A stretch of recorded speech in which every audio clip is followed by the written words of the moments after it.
Well, good morning, everybody, or good evening, or good night, and Merry Christmas in advance. For obvious reasons, namely that I am a complete and utter technically moron, I am sure I have missed hundreds and hundreds of emails and questions, and I figure I need help to answer all these questions because, well, see a Foreman's question about comment on being a moron. And so Machine is here, Tobias is here, Tom is here, and you've seen all in the episodes. Well, Machine, you haven't seen the crawling around the mountains yet, like a little Billy Goat, but we'll change that one day, right? Oh yeah. So I figure you all have questions, and scary as that might be, these are the most intelligent people I know, and to answer all of them. And I will say, any nuclear questions you direct at Tobias, and any Nazi questions specifically related to Austria and strange other things, direct to Tom. And then you wake me up when you're all done having intelligent conversations. Hey, Loden. We'll start with me asking the first question. Machine, why don't we have a Hail Odin t-shirt? Shouldn't we have a Viking t-shirt? You never asked. That could be a thing. But we will. We will. I'll come up with something. You know I will. I got a couple other things I want to throw out there to you. I mean, I like the t-shirts we just did on the shop. I don't know if you guys saw them, but I wanted to do one for each branch. So we did one for each branch, ibuprofen chapter, except for the Navy and the Marines, because they're special. They get to be a Motrin chapter. Thank you. And for those... we know we are. We know, you know who we are. It's not, doesn't say U.S. Army or... It's shirts that everyone can wear around the world. I guess we're the only... Now, we're not the only ones who have Marines. Nope.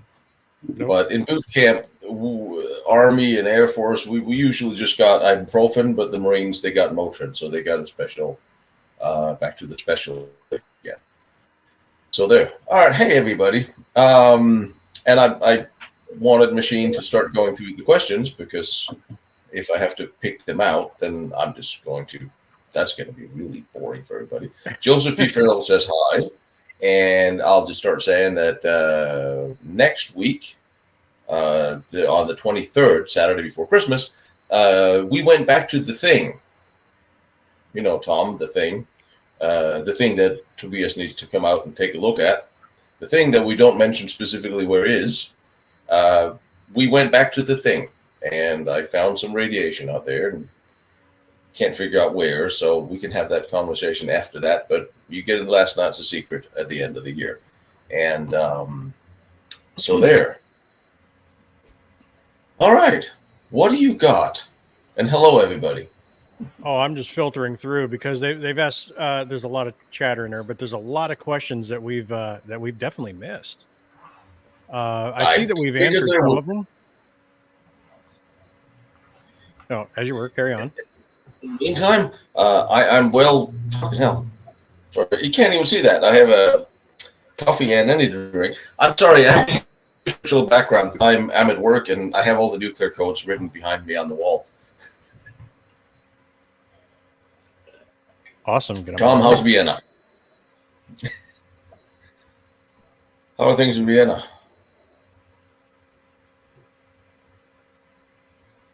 Tom! Are we free? Sorry. Just thought. How are things in Vienna? Everything's fine. They haven't torn down any more antique buildings? What? They haven't torn down any more antique buildings? Not at the moment. I hope not. Is the bread factory still there? You'll all remember that Tom and I are you're talking to the bread factory. Is the bread factory still there?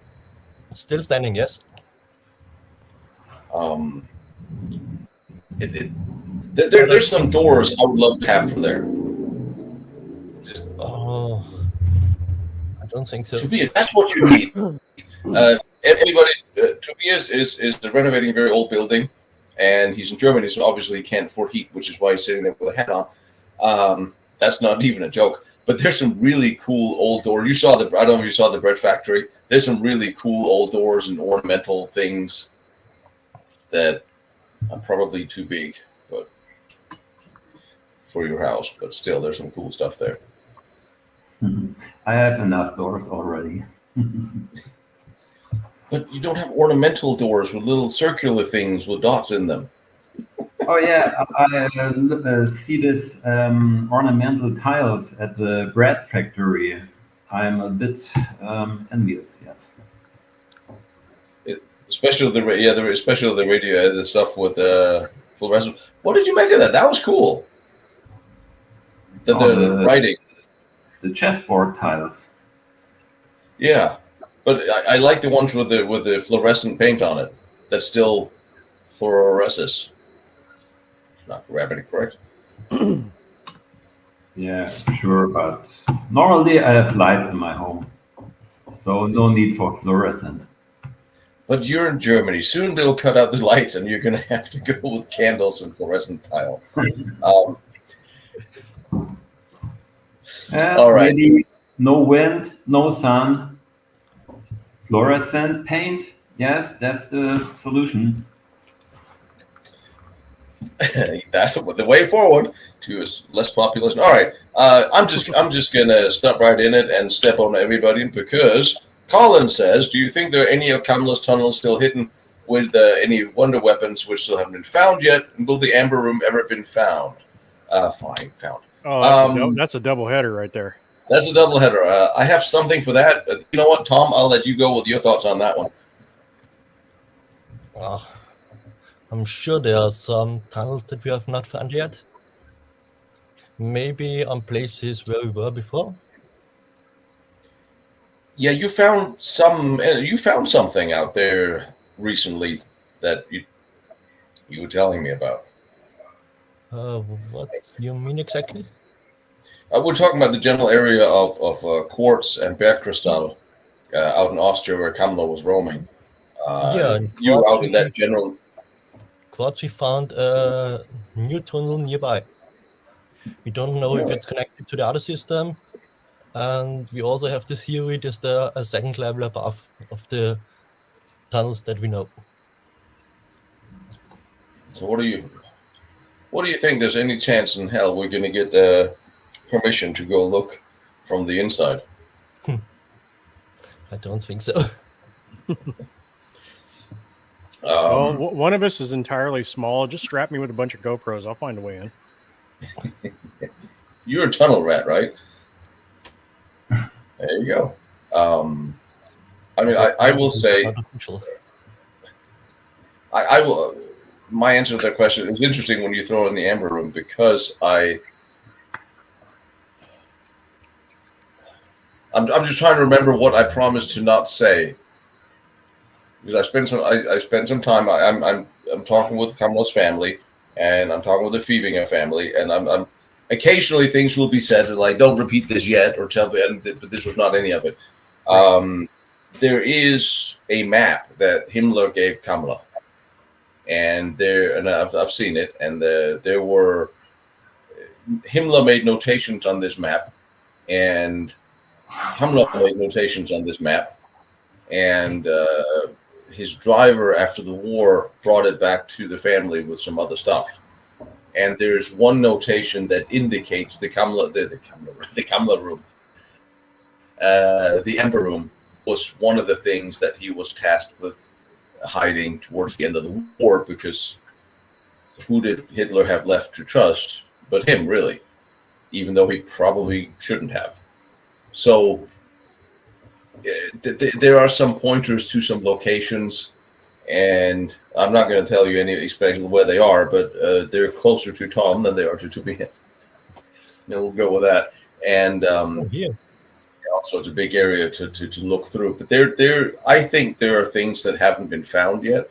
There's constantly tunnels that are being opened, everything down to small trenches, small fighting positions, but also mining tunnels that were probably used. And it was really interesting what you pointed out to me. And I don't know how the physiology of end stuff works, but what Emil Klein said, that they had a substance that would melt stone and cement. And from what the first tests of end stuff was, that happened in an accident. So our question is, how does a stone look after it's been chemically melted? Tobias, That's a good question. that's a good question. It was just an idea. But it's a good idea because it's one of the things that happened in an accident event stuff. Is it melted through 90 centimeters of cement, 30 centimeters of cement, and 90 centimeters of stone and gravel? It melted its way through. That sounds like what Klein was talking about, and he was hiding stuff up in Czechoslovakia. And I would not be surprised. I mean, if you have a mining tunnel, you can. If this is how it actually would work, I don't know. It's hard for us to guess how that would work, but that could hide a side tunnel. I guess, is there any advancements in the field of GPRs? Are they getting better to the point where we can actually measure a lot deeper? Anybody? With a ground radar, it's possible, but not with a satellite GPS device. I always thought the higher up you got in a satellite, the deeper you can see. For some reason. But I don't know if they really can Honestly, that's give you a good question. picture above the ground. They can look to the wood or to the surface, but not really deep in the ground. What I know. because the regular GPR is 10, 15 meters, and I don't think that's going to do what we want. Well, it's not going to go deep enough. Although I wonder if anybody went over Berchtesgaden or inside Berchtesgaden with a GPR. They probably didn't. What I know, Andreas Sulzer did it with a georadar. But he did. We were all under the impression that Berchtesgaden was more than the one level we're told today. And that Of makes... course. Yeah, I mean, there are pictures of several tunnel entrances layered above each other. So, and it's interesting because BIG, who was afraid to let anybody in without governmental permission, actually have the picture of the 4 tunnels on their main website as the opening page. And I don't know if that's what something they do is like, no, there's only one level of this tunnel system, but on our opening page, here's one of 3 layers. It almost seems like the one you just want to stick it to people. No, you can't look, and no, this picture doesn't mean anything. I just thought that was the kind of thing. Huh? I would say when it pertains to the going back to the Amber, I saw a comment in our chat going on here that Mr. Ian had actually made. He said he saw a documentary on the Amber Room that says Russia got 3/4 of it back, but the rest was destroyed because of bombing. And I know which one he's talking about, and it's more of a theory. It is a theory because if It they never got happened. some parts of it back, then we know what happened to it, and officially we don't know. However, Right. we also don't know what happened to Hitler. And I had a very nice Argentinian historian reach out to me, and he sent me a lot of his research. And it's very interesting because we were chatting for a month where he sent me very detailed emails about everything. And until I asked him, like, do you want to come on a chat? He said, no, I don't speak English. Apparently, we had the whole conversation through Google Translate, and I never actually realized. So just when the AI takes over, apparently they speak all languages now, and we can't tell. We're all doomed. Anyway, but he made it really clear from his research and the research in South America. It's a little bit like when you go that's the picture of Pakistan. Hang on. Hold, I'm going to maximize you. No, I can't do that. But yeah, that's the one. And it's just, how is that one level? Just one level. Just one level. And I just think it's so funny when they're like, there's nothing to see here, and then they put it on their website. Although I'll say they're very, very nice people who didn't want to lose their jobs by telling me anything or letting me in anywhere. So I actually have to write the Minister of Interior, Tom. I have to petition him. Good luck. It makes you wish we had one of the Oh, the older style ground penetrating radar, which basically used a shotgun shell to fire a dart into the ground. Yeah. Because I mean it's more portable. It's a lot smaller than rolling out the old wheels. Plus, I'm sure there's lots and lots of rules and regulations for why we're not allowed to do that in Austria, isn't there? We I'm can't sure. just go out as civilians, can we? Of course not. But Because it's anyway, quite we'll start buying farmers' beer. Anyway, let me just finish on what I was saying about Hitler. If you go to South America, it is well known to everyone within the historical community and to the people there that Hitler came there after the war, and Bormann came there after the war, and he was very. It was very well presented. He also sent me some stuff that I have some questions about, and I actually forwarded what you wrote me on the book he thought Kamala had written, and then it's like, well, you know what you know until it's being disproven. But he had been to the place, according to him, and I saw that they made quite a few documentaries out there, well-made TV documentaries from Argentina and Bolivia, where they say, well, this is where Hitler's buried, and part of Bormann is buried because his head and his right arm was not there because that's what was found in Berlin. So part of Bormann is there, and Fegelein died in 91. The whole setup with him being executed was just a feint to get him. No one's going to look for a dead man, right? But he was with him to the end, and Hans Bormann made it. But I always stipulated he did, and quite a lot others. And we talked about where the money went, and pretty much everything that's been a suspicion from. Harry Cooper has said this for years, and thank you, Master Sanders. I appreciate that. Can I put a smiley face on that here? Is that a smiley face? That's not a smiley face. I'm sorry, I'm not looking at YouTube. I can't smiley face that. Well, thank you. That will fill up the coffee. You can't see my coffee mug background. Is this the documentation? Huh? Is this the documentation about hunting Hitler? Hunting Hitler had the same general comment on the same general theory. Then my theory was always been, yes, Bormann absolutely got out. Oh, and Muller got out apparently as well. And apparently there was an interview with him that turned into a book that I then ordered, and I will read it and I'll let you know what I think of it. I always said Hitler doesn't want to make it. I always said he doesn't want to do. I mean, after everything, he really wouldn't want to live through this because everything is lost. What's he going to go? And that was what I said. And then the story breaks down twofold in, well, they literally drugged him and dragged him out of the bunker and on a plane with Ava, and doubles were killed. Then this story, again, some would then say that Ava didn't survive being drugged, but she was still living in Argentina. He actually sent me a picture of her later, and there's children, and the children are still living there. So there's one, and this is though the guy, the historian talking to, he's in contact with Bormann's children there. So we have Bormann's children in South America. We have Hitler's grandchildren. Some of his grandchildren are living there apparently as well, and then there's Hitler's children that are living there. I understand why they don't want to come out and say this is who they are. But he promised to take me to the shrine where they're buried. There's, of course, somebody watching over them.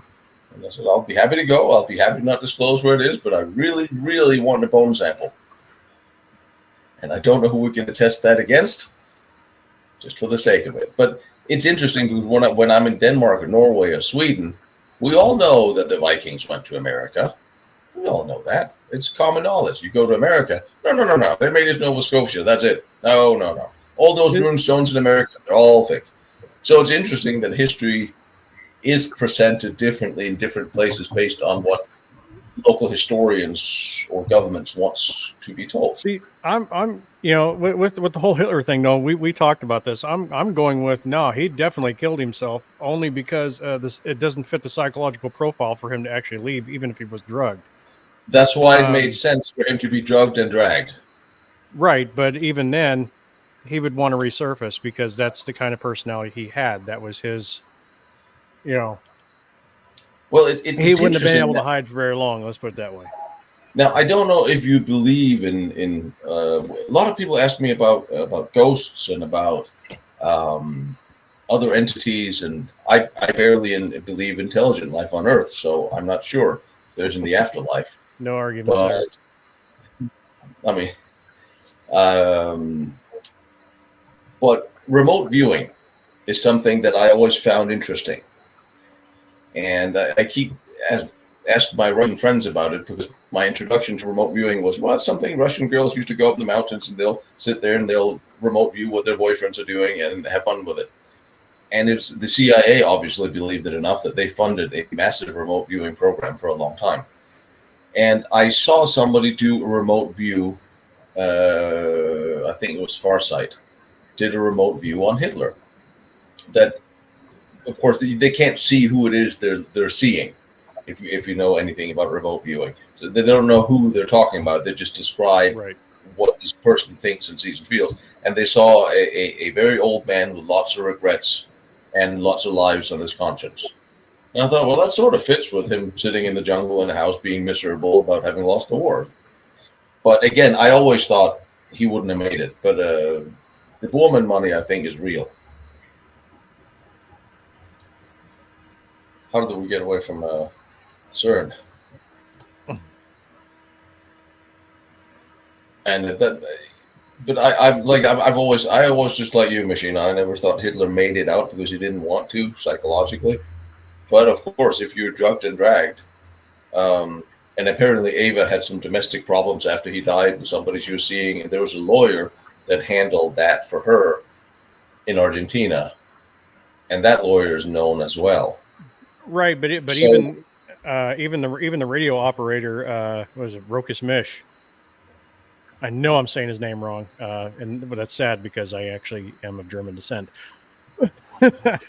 But even he said, he was an unrepentant Nazi, and years on, he said no. He goes, I saw personally their death. He goes, I was there, and some of the secretaries also said he's definitely gone.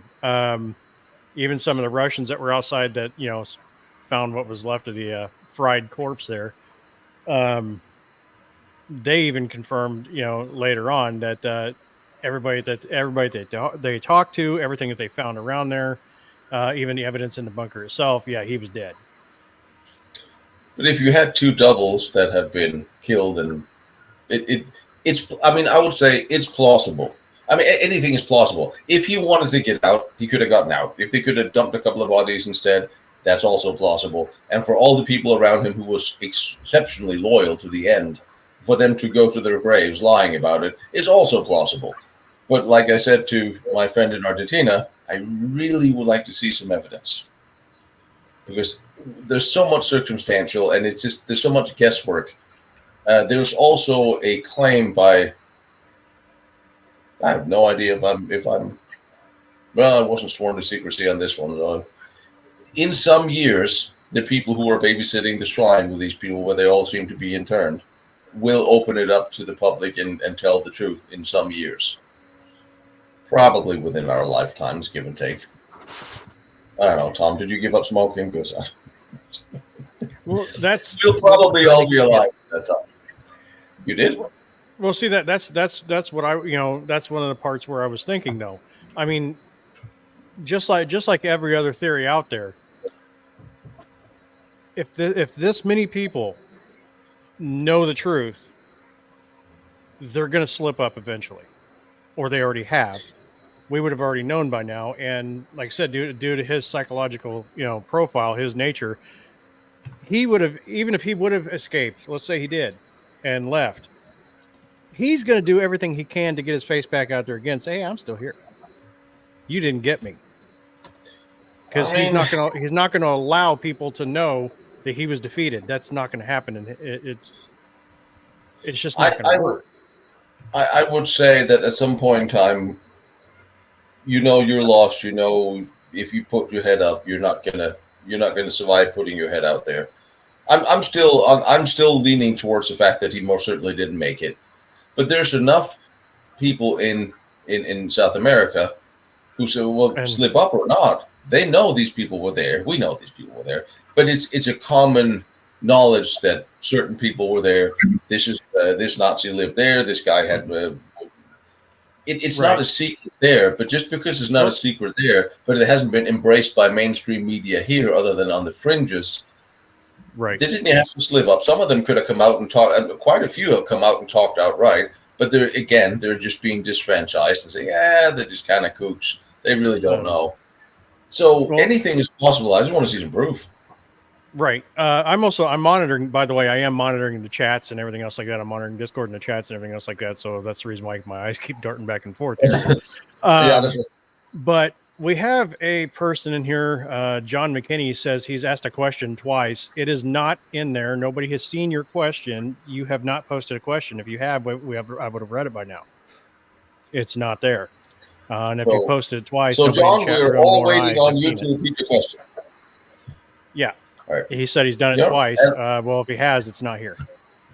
If there's a link or a website reference in there, it probably won't post because you can't post links or websites. In case that's part of the question, but we're all waiting here for. While John is rewriting his question without a link, I'll show you what Ed sent me from Florida. Yeah. A nice World War I, post-World War I helmet that is really, really small. Great. Now I'm feeling a tad overdressed. Hold on. Yeah. Just wait. Hold on. But I'm gonna pick. yeah, one. it made its way to Florida to a swap meet. Post-World War I French, and you can see on the front here. There's no holes for a regimental badge or an officer's badge. And then there should be the leather inside for the head because there's some very pointy things in here. But again, I love when you guys find things that you send me that you think I should have, and that's why one day I'll have a museum based on that. I love this helmet. I'm kind of jealous of that one. Oh God, help me! Because I don't have any French helmets. Then that's. Well, I had French helmets. I had a Belgian helmet too, but apparently an F3 Tornado can really launch those things a distance. Yes, this looks nice, doesn't it? The Kelly is beautiful. And there's other ones behind me. Yeah, there's a one of the ones behind me is a World War One. I see Tom running out the room for a reason. Oh, he's prairie dogging. Oh, just need a cable. Oh, I'm sorry. all right, switching Well, I back. thought you wanted to get a helmet. No, I just have a drinking helmet. Oh, wow, that's fine. I'm just waiting for John's question because I don't want him to feel lost either. I'm surprised there's a lot of Nazi science activity in Poland and Czechoslovakia during the Second World War. Ooh, but that was a good place to do it. It wasn't quite inside the Reich, and it was within what they deemed to be theirs. And there was a lot of pre-existing places to research these things. Plus, if you fire rockets and they fall on a Polish city, it was probably a less concern that if it fell on, like when they was launching rockets outside Kummersdorf and was very close to Berlin. And you had Skulderwerke, you had a lot of research places out there. Are we going back to Falkenhagen? Yes, we are. By the way, Tobias, we're going back to Falkenhagen because Tom want to come. and I want to see. Did you ever see the staircase up to from the fourth floor and up? There's a staircase from the bottom floor all the way up, like an emergency exit. No. So I looked through all the footage, and I looked for a staircase. I thought there would be one, but I never found one. We got another question in there too. Joseph, yeah, I would actually like to go in and see. I think because that particular room was not connected to any of the ventilation towers, and there's just no air in there. Plus, there's a lot of chemical stuff in that room. But it would be nice to bring the book and go and see if we can piece together what actually went where. All right, Machine. What do you I'll think let you about read the that? questions. Huh? No, what do you think? What do you think about that? About using a rebreather? I have a, little oxygen tank that'll hold, what is that, 400 breaths of clean oxygen. I always have with me, and when I say always have with me, most of the time it's in the car. Well, it's not here, but I actually have a rig that I can actually probably make a mask for that hooks up to my welding gear. That's an air box, and it provides. It's like a filtration system, provides fresh oxygen. I mean, I spent enough time with Caviac, who, by the way, is traveling through South America right now on his own, um, to know that if you go to a place where there's no oxygen, you really won't feel it. I mean, you have reduced oxygen. You slow down, but you don't really notice. And he was talking about some of his guys that went down to a place there's so little oxygen they couldn't light a cigarette, and that's how they realized they had to get out of there because they hadn't felt that there was a thing yet. Right? And Yeah, you start seeing dots. yeah, and if you really run out of oxygen, you just don't realize anything after that. But I always bring the extra oxygen. We had a little mask, a little thing, just in case I come into a place with really bad air that I can't get out of soon Yep. enough. Just enough So to I get your have it. wits about you and get out. Yeah, exactly. So, like I said, most of the time it's in the car, but I have a bit of stuff in the backpack, like little food, little water, and that thing. But yeah, there's also there's a couple of places I would love to. I would love to go, like my buddy out here, Marcus, and his brother in Vienna, who was a mechanic. They used to dive in all the lakes up in Austria outside Vienna, and all the things they found out there. I keep desperately want to go dive in those lakes, but it's really cold. I'm just going to jump on. Any insights on the places from Jonastal? There's 3 Ordruff and the like. What I may uncover. What is going to happen at some point in time, and to be, as you may guess as well as that one as me, but Proving Ground Woodruff will at some point in time be decommissioned and turned into a national preserve. Probably, like most other proving grounds. I don't know if it's going to persist. If that happens, then you can start flying LiDAR drones over and stuff, maybe. But they are very adamant that they're actually so adamant about not having people crawl around there that I heard from one of my friends that they started, some of the guys who snuck onto the proving grounds and filmed there, they're actually getting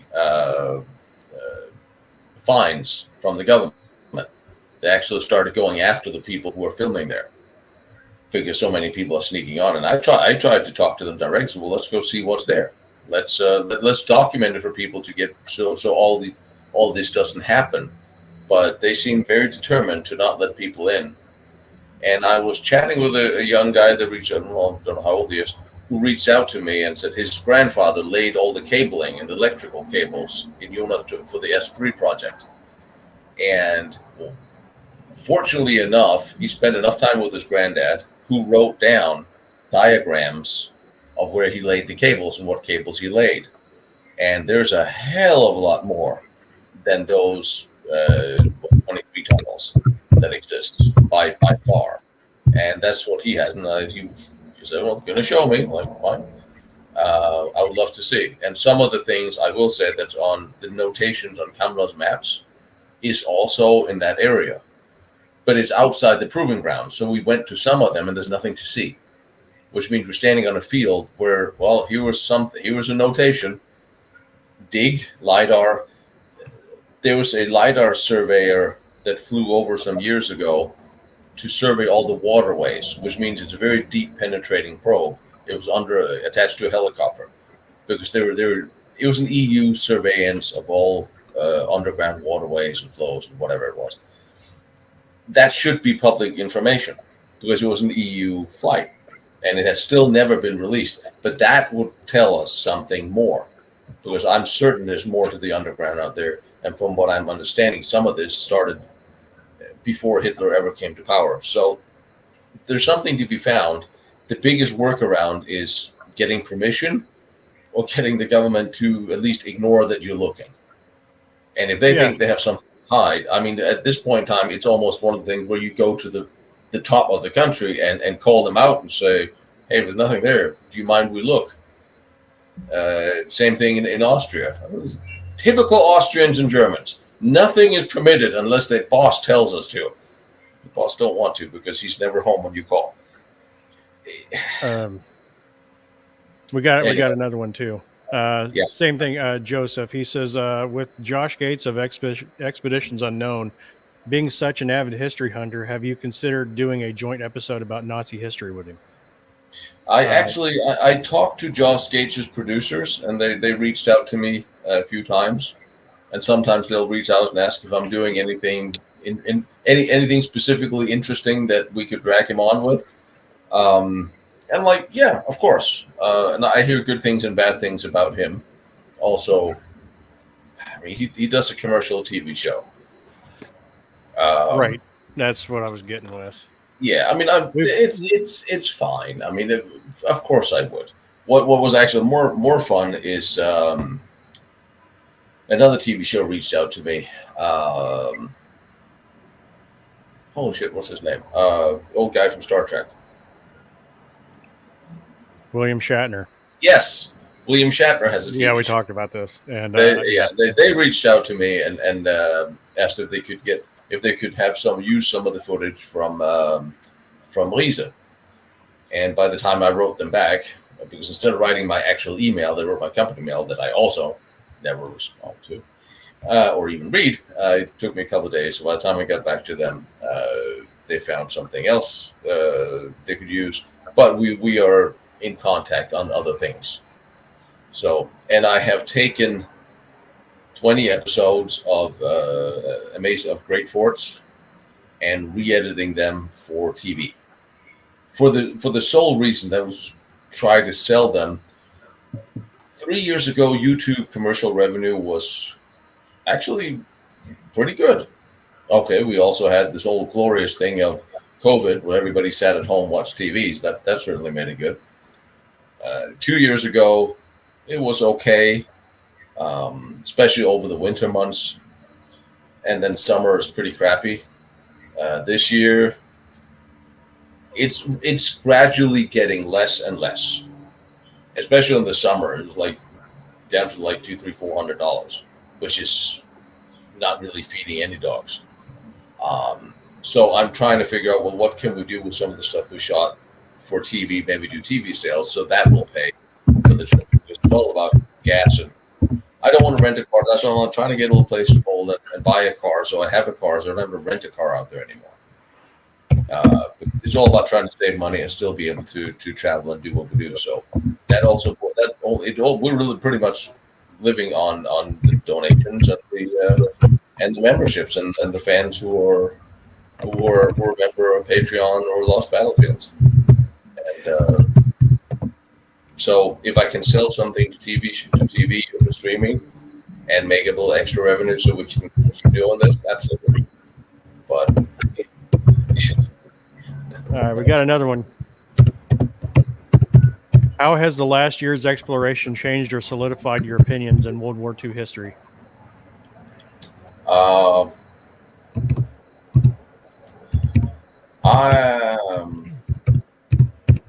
hey, you guys, what do you think?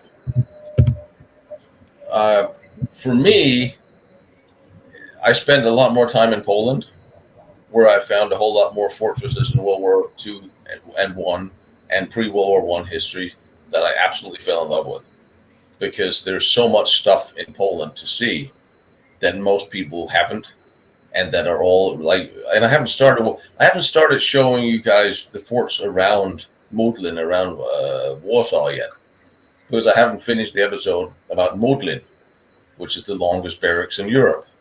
Because editing an episode about the biggest barracks in Europe, if not the world, how do you make an episode about that? Like I walked through from one end to the other. That took me an hour and a half just with the camera rolling. I can't show you that. It's like, here's a barrack, here's another, here's a staircase, here's another floor. I'm trying to figure out how to make the episode interesting. And then we'll just do because they said, well, here's the keys, go knock yourself out. It's huge. So I'm trying to find the highlights and show you that, because everything sort of springs from there. But it has given me a new appreciation for the wars that was fought in and around Poland. It gave me a whole new appreciation for Polish soldiers, because they really kept fighting against a lot of odds in a lot of places.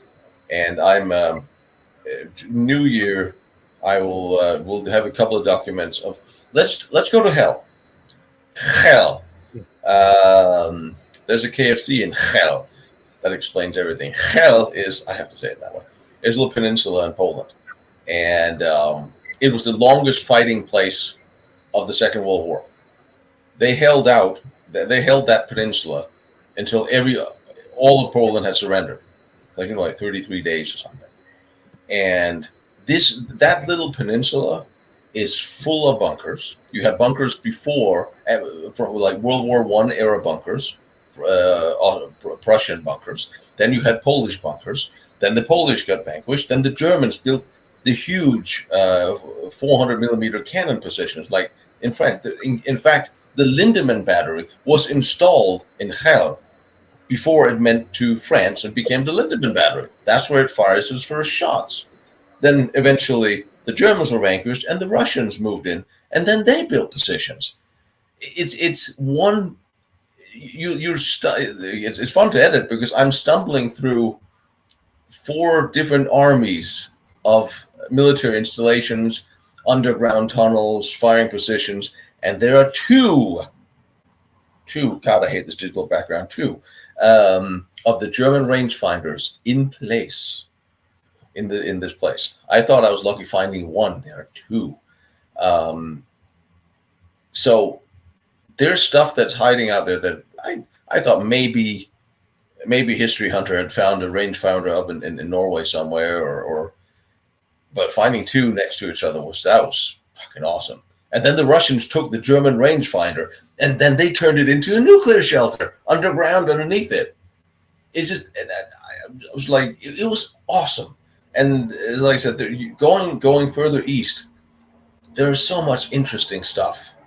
And generally, the Poles are a lot more welcoming in French than the German and the Austrian government. Oddly, how yeah, sure, whatever. You want to see the bunker in my backyard? Yeah, just go take a look. There are some around Hitler's headquarters. There's some bunkers that are pristine to the point where you see the pencil writing on the wall. They're sitting in somebody's backyard, and you're like, "Can I go see the bunker in your backyard?" Yeah, whatever. Not a problem. So that there's more fun there, and there's some things like there's the rocket test sites. And again, we'll talk about the research that happened in Poland. That was just interesting, and I think the Cold War stuff is more interesting than most people think. I would love to crawl around the Alps more, see some of the Alpine forts, the Alpine parts of the Maginot Lines. We have to go back to cement. There's stuff they forgot to show me. But it sort of. For me, it gave me a little bit more. There comes a time when you think, we've seen all the interesting stuff. Now it's just another fort, and then you show up and go like, "Fuck, it's not just another fort." Then it woke up that there's so much more to be seen. And that's nice. Now they just have to give it to us. Oh, Grateful Days got a comment that we're going to get into, but real quick, one of John's questions finally popped through. He says, "Was this considered the Fourth Reich?" The EU? I'm assuming that's what he's referring to, since that's what we were talking about. But also a reminder, people in the chat, you can ask the other guys questions. I mean, they're just kind of staring at us, so you can. All right, I'll stop talking so much and start answering questions. Absolutely not. Yes, it is awesome. Well, assuming if you ask me, are any of you guys going to get arrested or pulled off to some gulag if you answer this question? I'll give my 10. I'll put my 2 cents in, then you can give yours. If you ask me, I was looking right at Tom immediately. I'm like, I could see the look on his face, like this is going to happen. Like, excuse me. If you ask me, the EU is the next evolution of the Third Reich into the Fourth Reich, not by military means, by economic means. I mean, for Christ's sake, most of the people who are Adenauer, most of the people in Adenauer's government were in the Nazi Party. The first general secretary of the EEC, what is his name? Tom Hallstein. He was part of the one who wrote up the concept of a great for Himmler of how you govern a greater European nation built in together, and again with Germany as the economic center, but without the racial policies. And there was a lot of also intelligence work going on between Israel and the new Germany. But everyone who was somebody in the Third Reich, for the most part, was somebody in the Fourth Reich. And I will say the EU is the greatest detriment to independent European nations. And it terrifies me to see how they sneak under rules and regulations and new laws and directives in the middle of the night. You'll wake up, oops, now that's illegal. Now that's mandatory. Consolidation of power.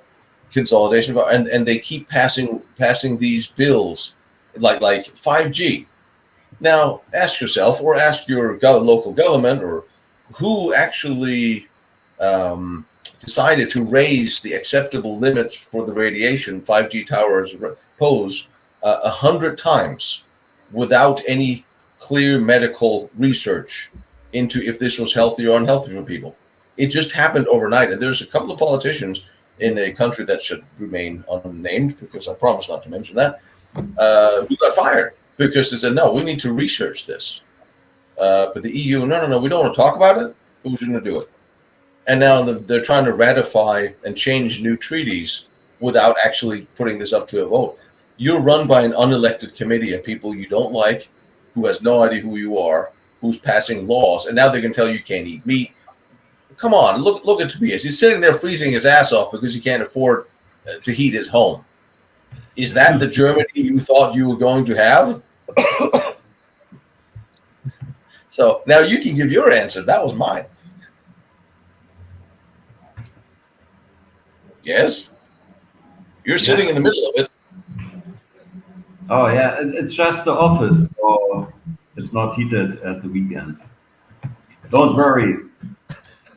Tomorrow it's heated. I mean, we're gonna start collecting money for firewood for you. But what do you think? Well, what say you, Tom? Is the EU the next evolution of the Reich? It seems so. I mean, it does, and it's well, here goes the revenue. But yeah, you haven't a centralized, unelected bureaucracy telling people what to do. Okay, I think that's okay. We always say we don't talk about politics, but we have to. I think, and that's my opinion. I'd love to hear your opinion on this. What we're looking at now is Western countries' governments are so far removed from their people and what's actually best for the people of their country at this point. We're almost borderline a new feudal system with them against us. We see the same thing in America. Nobody in Washington on either side gives a damn about us. Nope. I mean, they couldn't care less. They just passed another bill where making it legal for, again, extending the Spying on Americans Act. I mean, nobody gives a damn. No one stands up and actually tries to have a principle.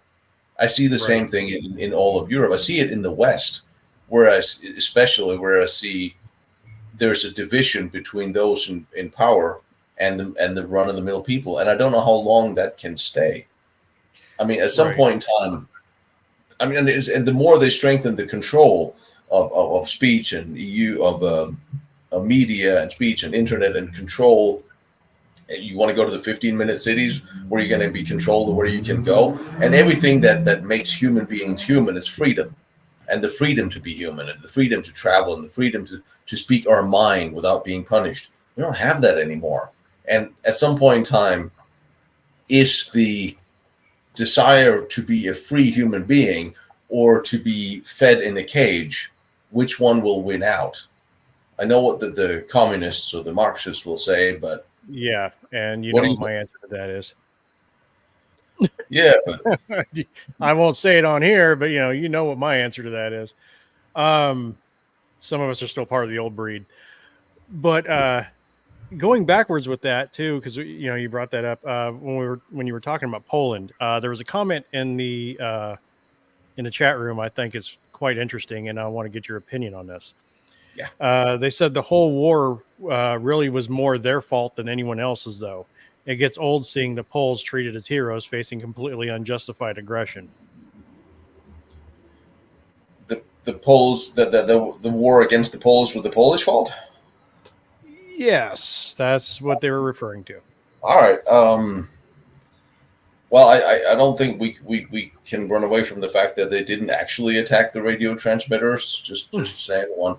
Well, okay, the Poles could have possibly. This is again speculation. The Poles could. They were They were the European punching bags. That's they always have been. But you had the Germans go in there, and then the Russians are like, oh yeah, we're going to come help. No, we're not. We're going to take half your country. Let's not forget that the Poles in 1920 kept the communist march. They stopped it outside Warsaw and turned it back. If the Poles had not fought against the communists in 1920 and won, where they generally wanted to take over all of Europe and especially Germany, was the communists always wanted Germany one way or another. That was always Stalin's goal. But when it came to World War II, yeah, you could say the Poles could possibly have avoided this if they had deliberately not listened to the British and French who promised to come help them, who promised that they would know. Again, we're back to Churchill and the French, were very much antagonizing in favor of a war, both before World War I and World War II. They had no problem of inciting, and the same thing, and making promises. And both the British and the French made lots of promises to the Poles and sent them weapons and promised they would fight if the Germans did anything. There was negotiations with the Polish and the Germans, and I think they could possibly, if the Poles had not made that turn, also Pilsudski died, and that made a difference. I could see a possible world where the Germans and the Poles could have worked it out, maybe to the point where they could have worked together in a Barbarossa situation. But there's more facets to that, because the problem is also, what did Stalin want? Stalin wanted a war where he could be the good guy. And it's a very interesting thesis that no one ever explores Russia's role in the outbreak of World War II. Which was actually more significant. Far more significant. Also, to the point of also, well, if Russia is sitting there hearing Hitler say, and Hitler didn't push on to go east. He said, well, we have to go west because we have our traditional enemy will be the French. So we have to go west. But in order to go, because we want to go east, he was preaching for a long-term going east expansion. But in order to do that, he had to secure his back and deal with the French first. Now you have the two fronts. But so Stalin is hearing this. Stalin was one of the first that had Mein Kampf translated to Russian and handed to all the Russian elite and Russian soldiers who read it. And he was very much a student of Hitler. And despite him preaching and using Hitler as the boogeyman, the Hitler's going to come, you want to go east, he helped the Germans develop their arm, their Air Force arm. They developed poisons gas together, let them build planes and submarines. The Germans trained up a whole new generation of soldiers in Russia with Russian help. And Russia kept sending them money and fuel, and despite the fact that Stalin really wanted to take over Europe, but not being his fault. So if you have a buffer state like Poland, why, if you think Germany is your enemy, they might come for you. Number one, why would you train them and give them arms and teach them tanks and have them develop all this on your territory. And then why would you agree to dividing Poland up? Because if you did, now Russia and Germany are right next to each other. Now the state that you said you're afraid of is right there and can invade you, but that also means you can invade them. And I think there's a very real Soviet influence in that part of World War II, where the Russians very much goaded events to the place where, and what did they do? Then they divided up Poland. I'm going to attack here, you're going to attack there. We're going to attack on the same day. And then what did Hitler do? Well, I'm going to attack on this day. Stalin said, I'm not ready. So what did Hitler do? Well, I'm going to have to jump off. So Hitler jumped off. Hitler's now the bad guy. Stalin waited for a week until Russia was done, Germany was done destroying the Polish army. Then he comes in as the liberator to help. Now Stalin is perceived to be the good guy, which is complete nonsense. Because he agreed Stalin is just as responsible for the outbreak of World War II as Hitler is. They made the plan to invade Poland together. And then Hitler says, we go tomorrow. And Stalin said, I got to wait a week. You go. And then Hitler go. Now Hitler's the bad guy. Stalin came in afterwards going, well, I'm going to take the other half. Stalin is just as guilty of World War II. But again, back to the Poles, who's always squished in the middle, maybe, but that wouldn't really work for anybody because we have to get Hitler to start the war so everybody can team up against him. But given what we know about Stalin, too, this was a plan long before World War II was even, getting to kick off.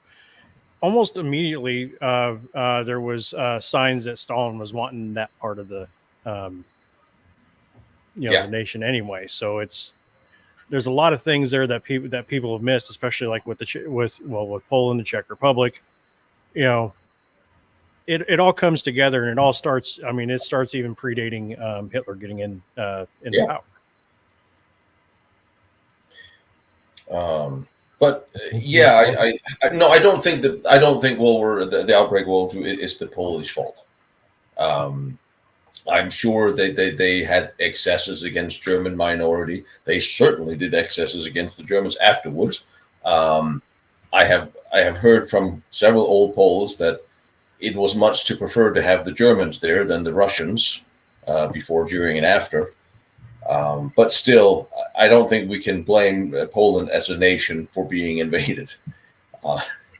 No, it's like, well, they asked for it though. It's a little bit like today when they say, "No, the Russians invaded us. Ukraine's fault." I'm like, let's not. So no, I'm not going to blame the Poles on that one. Anyway, I'm sure we have more questions. So. That's what I was scanning the chat. I unfortunately have no inner monologue, so I was talking out loud. Let's see here. If you guys have anything I'm saying, just jump in. Yeah, what did the League of Nations do about the problem of the Polish corridor? Nothing. Absolutely nothing. They were nothing. Waited for the Germans to take it on their own. Well, the League of just having that comment all in one, League of Nations. That's comical in and of itself, because it's really not a League of Nations at all. Nations would mean individualistic, individual places, but that's not what that is at all. I mean, we can go back to the invasion of Poland. Happened was the ground for that was laid just at the Treaty of Versailles, just like everything else. Because the Treaty of Versailles, the way that was laid out, by the way, the Russians were not signatories to the Treaty of Versailles.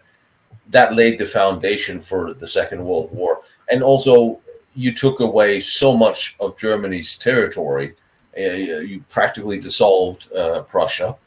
And you created this little rump state without direct access to Germany. I mean, they did so many things. I mean, you could look at the Middle East today and say, what really happens when you start dividing things up along crooked lines and then leave? It never really seemed to have worked out quite well, but that's a different story.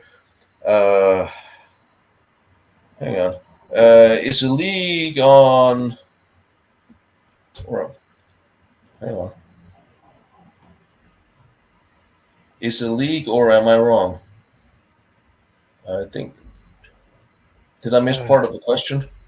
That's what I'm trying to figure out. I mean, Incorruptus, if you want to kind of elaborate more on that, we can answer. By the way, like I keep telling everybody, I mean, we do have Tom, and I'm sorry I don't have the other guy's names. Tobias. Hey, how you doing over there? He's not quite solid yet, so he can still speak. Because he does look cold. So he does look cold. He's probably better cold than I am. I mean, if it's if it hits 50 degrees, I'm panicking. All right, so Tobias, I'm curious. Is there a general sense in Germany that people are getting fed up with this, or are people just getting along and nothing we can do? I think one half is okay with that, and the other half is, what will you do? You can rise against it, but I think most people feel it has no sense rise against the authorities. So they just see what comes and pay more and more, and that's not a German problem. That's also in the northern states like Sweden or Norway or Great Britain. So it's not a German problem. It's a Europe problem. So are they blaming the Russians, or are they? What's the public reasoning?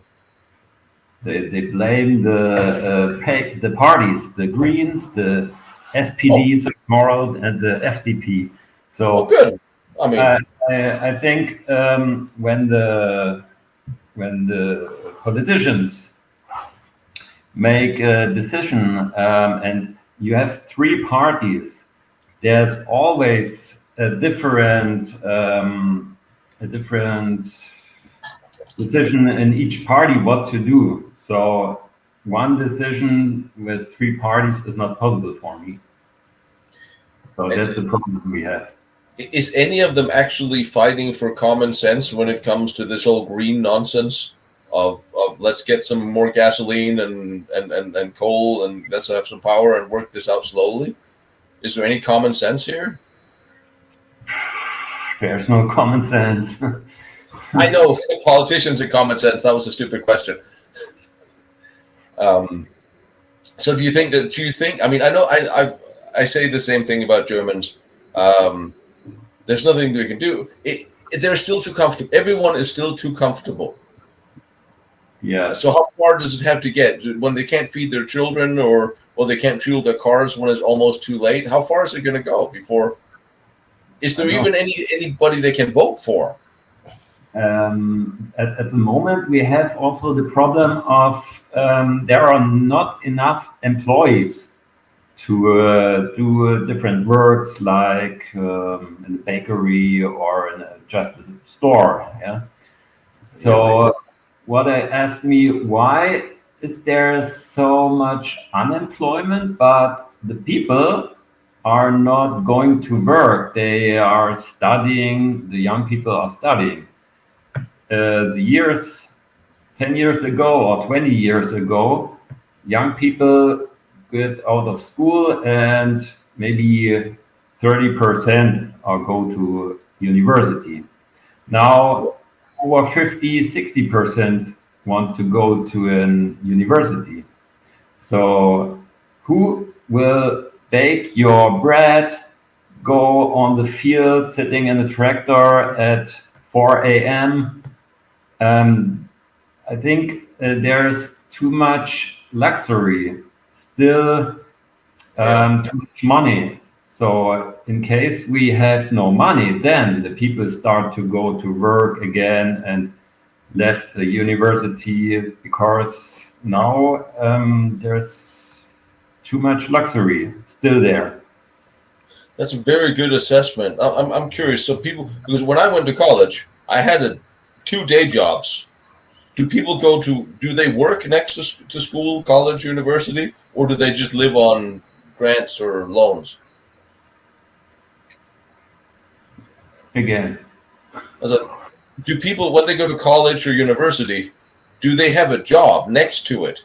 Do they have a side job to make little money, or do they live on grants or donation or government loans? Or I think most money come from the it's called what it's called. I don't know the right word. student loan? Some for university, but they need to go to work because the universities in all large cities like Berlin or Munich or whatever are very, very expensive with where you live, the houses, the rents. So they need to go to work, but still there are the parents that have enough money to spend the study costs of them. But that's another problem because the kids can't live at home because then the parents have to pay more taxes in some European countries. And I know even in Denmark, the last thing I saw, there was 7,000 or 9,000 students in Copenhagen without a place to live. I mean, when I went to college, I lived at home and I had a day job. And I think the biggest problem we have now, and especially in America, we don't need it. Everybody should not go to college or university. We need technical schools. We need people how to learn a trade and understand work. And I'm almost assuming it might be as bad in Europe, but I don't think anything is as bad as the college or university system in America, where young kids go in and come out outright Marxists, hating their parents. I've never seen a indoctrination machine like the American college system. It is terrifying. And in America, you need to stop sending your kids to college and have them learn a trade. Because if no one can weld, if no one can dig, if no one can build, in a couple of years, you can charge $1,000 an hour for welding because no one else will know how to. Everybody thinks that the Pravda and the Goebbels experiment and everything was, the top tier. Bullshit. Come over here to the United States and see our education system. Oh yeah. It makes. I think it took both of them and just kind of wadded it into one little ball and said, "Here." But you're right, though. I mean, the technical skills of people are just gone, and half the things that these kids are going to school for don't even exist. They don't exist anymore. All right, we're paddling down politics. I see we're missing Boxcar. He had a question. I just saw the Glocke. No, Merc, we haven't. We've been talking politics while you were out of the room. I looked away from the screen for 1 second. Sorry. The Glocke water tower, channel weapon. All right, did the Glocke come to the U.S.? Okay, here's the problem with the bell. I talked a lot to Igor, who wrote the book about it. The problem with the bell is we don't have any proof it actually existed. I hate to say that, but we actually don't. We have a lot of circumstantial evidence that something to that general effect existed. What it did, what it was, is based on a war crimes tribunal or war crimes trial transcript of Jakob Sporenberg and another SS officer who evacuated the thing. But we have not actually seen that transcript. I've requested it several times from Polish archives. They can't find it because they don't know exactly where he was tried and a whole lot of different things. But basically, we don't have any primary sources that this thing existed or what it was. Now, there's a lot of indications that there was something high voltage that was working around that area in underground bunkers or tunnels. And that's one thing I found that was interesting about Falkenhagen. Falkenhagen never had more than a total of 2,000 people that worked there at any point. And this is including the technical specialists who actually worked on the end stuff or what have you. Like I said, at one point there was 400 or 500 forced laborers that worked in the construction. So you're telling me that the biggest bunker in Europe was built by no more than 2,000 people, but the Kammler of the SS had 35,000 working for a year or more out in Riese or S3, and there's only a couple of naked tunnels. That, to me, tells me, well, okay, if they're capable of doing this, they were capable of doing a hell of a lot more with 10 times the people. So where did that go and what did they do? It all sort of points towards something was happening in the underground out there and in other places, which again answers the question. Yeah, I think something is hidden still that we haven't found, and I don't know if anybody's looking for it, anybody's covering it up. But it's funny when you go out to the Risa sites, every local will either talk to you and they will have the most fantastic story about how their grandfather saw the levitating UFO that landed on the box cart with Hitler in it, or they will not talk to you. And in between those two, you really have to try to dissect what the truth is. But the problem is we really don't know. And every time I go out and I see the henge, and the first time I was like, yeah, this looks like a big cooling tower. And I looked at it, big cooling tower. You see, I found the pictures of the basins with the little stones in it for the cooling basin. Like everything points towards a cooling tower. And then I found, well, there's pipes running through the factory. Okay, again, points to cooling tower. But there's also pipes running the other direction into a tunnel that leads into a mountain that might lead down into the mine. That's where why? Why are there cooling pipes coming from underground? Where did they go? So I would not be surprised if they were doing some interesting thing out there underground. But what it was, only thing I can say is if the bell is everything that if Igor wrote off the papers correctly and it did what it's supposed to have, counter rotating spheres of mercury and high voltage and so on and so forth, it certainly wouldn't be something that would fly on its own. And it certainly wouldn't be something you would be anywhere near on your own, since apparently it killed live plants and people and everything that was around it. So you might be looking at some sort of a power source on its own that would be installed in something else before it. I know you all saw the funny picture of the bell being chained to the henge and like bouncing all over. It's a cartoon. It's not a cartoon, but whatever the hell it is. It's a fake video, of course. That I don't think happened. Somebody said they saw a blue light hovering around the henge. Not far from there, they were actually they were building helicopters. Germany was the first to have active military service helicopters. So that's also a plausibility. But it's just hard to make guesswork when we can't get to the files. Would be on that. And you guys got any on that? You can jump in anytime you have something to say. All right, Machine, what's next? I don't know. I'm staying absolutely quiet because I'm waiting to see if one of them is going to talk. So, Foo Fighters, you're absolutely right. And there's pictures of those, and we still don't know what the hell they were or who they were actually against. But now we're getting into what are we getting into? We don't even have drones that can do that today. That's the thing. You have all these strange things that was doing experimental stuff. You have these strange lights and things that was flying around. It was turning off airplane engines and different stuff. And I know German scientists were working on a gas that, if sprayed over an airplane, would turn off its engine. Yeah, any of you guys remember any of that, Tom? Not at the moment. There was some test of something that was, if it was sprayed as a cloud over an aircraft, as it would stop the engines. But there's a lot of strange things like that. I don't know if I heard stories of the Foo Fighters would shut off Allied planes' engines. I've heard. Again, we have a couple of photos of them.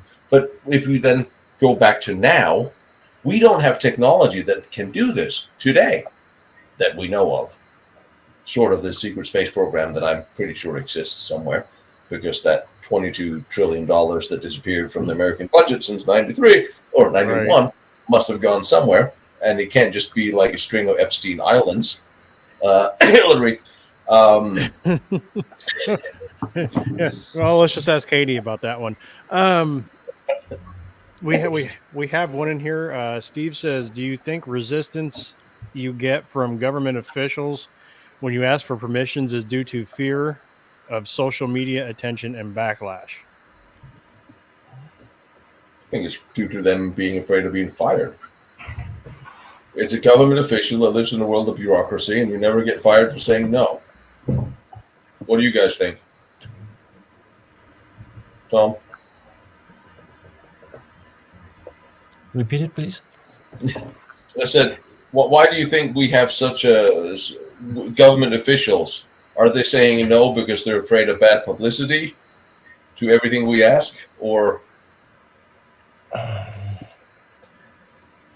think they just want to discuss anything about these times. That's the other thing. Everything is said in the history, and that's it. Well, yeah, there was that area of time where German history, basically stopped from like 38 to 45. So Yes, and all of Austria went to Italy on vacation. I'll give it. he I'll knows give you. where I was going with this. We've talked about it. I know Boxcar's got a question coming up. Let me just finish this one. Yep. I know, again, with I think Austria and Germany are considerably harder to get through to officials than many other countries, but there seems to be a blanket of one, yes, we don't want to talk about this, for one, and the other, we don't want to say yes to anything because we might get fired. And then there's a little part of, again, well, if we find something or say something and it'll be put up to the public, maybe we'll get in trouble. And maybe, I think that the percentage of people that knows what is hidden is very small. I mean, there's probably 20 people in the BND who knows what we're looking for. Everyone else are dead or gone. So whoever little bureaucrat in some small city in Germany who gets the request, he'll have to ask somebody who has to ask somebody who has to ask somebody who will end up on a table with a phone call back from the BND, and then nobody wants that phone call, so he says no. I think that has something to some things are. We still have classified files from World War I. There are things that are still classified here, there, everywhere. That's why I was kind of hoping the Russians would at least open up, because there's a lot of this stuff in the Russian files. There's the Russian secret, top secret folder with a lot of wartime stuff that still hasn't been opened.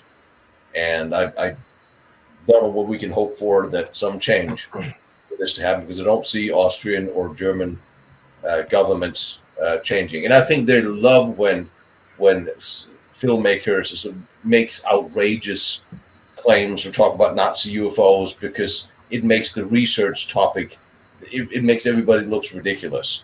And I think they love that, instead of somebody who's actually trying to dig in, trying to get to the answers, because I don't think they want that. But I don't think most people know. There's not a common knowledge in the German local governments and governments of what it is we're actually looking for. They just know that it's best to say no. I don't think anybody in the CIA has any idea what files it is I want and what's in them until they start looking for them, and there's going to be a marking that says top secret, don't release until X time or something, and then they respect that, and you don't get any more questions. Anyway, sorry, I keep ranting on to this. What did he say? Oh, sorry. Go ahead. So No, I'm going back up the boxcar, following up on him, but the pipes going both way underground. The Henstein. Oh, thank you. Yeah, don't have anything more on that. Go on, Machine. What do we got? Joseph's got another one. He says, with Argentina getting a new Western-aligned leader, do you think it will be easier to learn about the Nazis, what the Nazis did post-war in that country? Me personally, I'm saying I'm not holding my breath, but I'll let one of the other three answer that one. Yeah, I think it'll be easier to squeeze information out of somebody in the Kremlin or somebody in somewhere else than from an Austrian or German archivist or a BND file. I think they're very set on no. Until there is a significant change of government and policies, we're not really going to know. Or there is a significant outcry for people, public outcry, we want to know. Like when I went to I've been chatting with the archives in Vienna. And when I say, okay, I'm looking for specific information on constructions in Austria during the Second World War. And the reply was, well, there wasn't any. I'm like, what? You have all these tunnels and factories and things. No.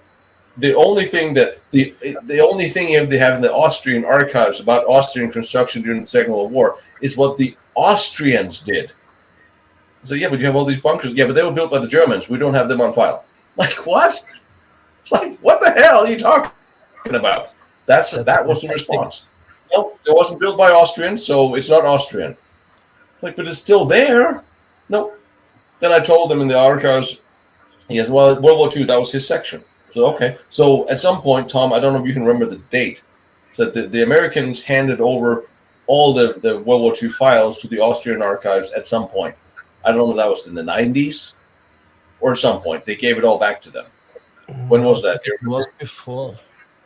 But let me see. Because I specifically told this, or the gentleman who covered the archives said, well, you got all this from the American. What was in there? And he said, I am in charge of this section. I don't have any such files. I've never heard of such a handover. I'm like, okay. He's at the head of the section. He never heard of a gigantic, massive American return of documents. So where the hell did they go? So one thing is we got up against bureaucracy. We're also up against entities that don't communicate. It's a mess. I mean, have you been to the archives? Have you been to the American archives? You're lucky if you actually get to the right room.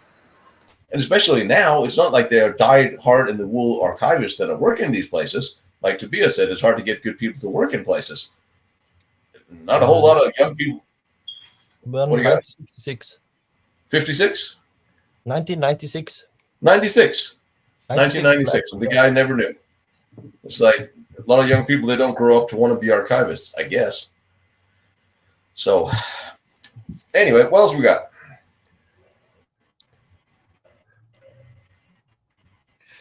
Sorry, people walked in. I was kind of letting them know where to go here. Let's see here. No, you guys really need to ask Tom specific questions because he knows a whole lot of everything. Every time I want to know something and I can't find it, I'll just write and ask him, and he'll dig it up in drawings and photos and stuff. So, yeah, while we're here, ask these things. Because if you ask me, half the time I give you an answer. It came from him. Yeah, well, that's what I keep saying. I keep telling them to ask questions to everybody here because this will help out right now. And we'll start a GoFundMe for Tobias for weekend heating.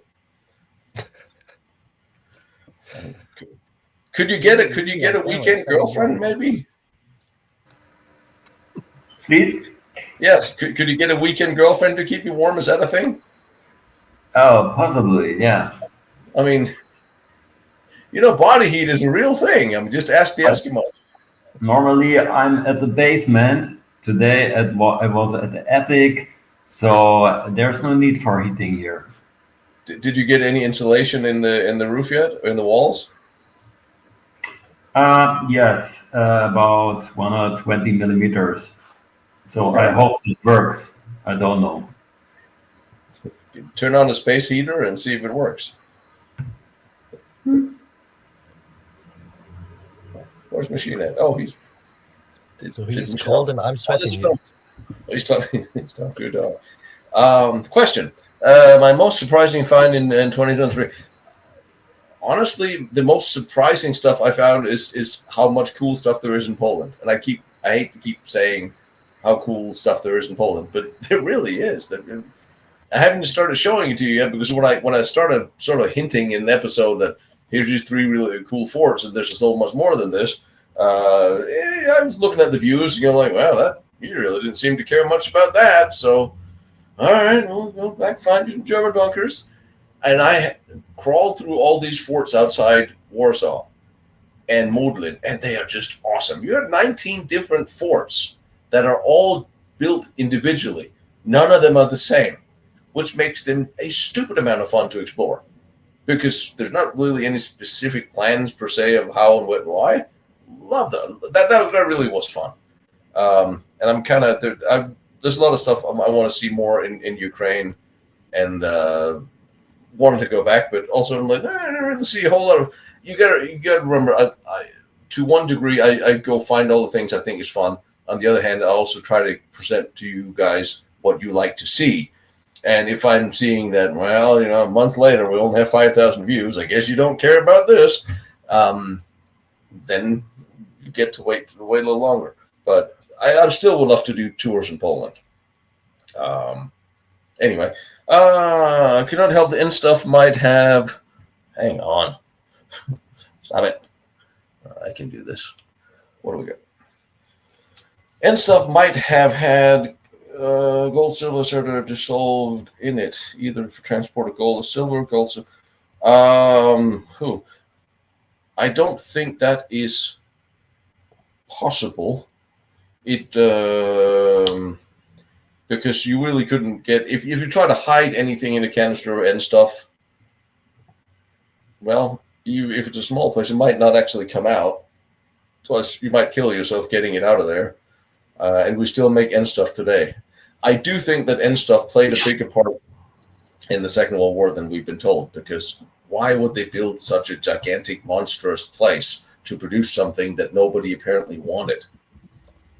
I also think the 6 years building, right? And when have they ever built an underground chemical factory? Never. So from 1938, they decide to build this gigantic thing to produce something that nobody wants. That doesn't make sense, even from the worst of German planning of the war. It doesn't make sense if you look at it just pragmatically. Tobias, what do you think?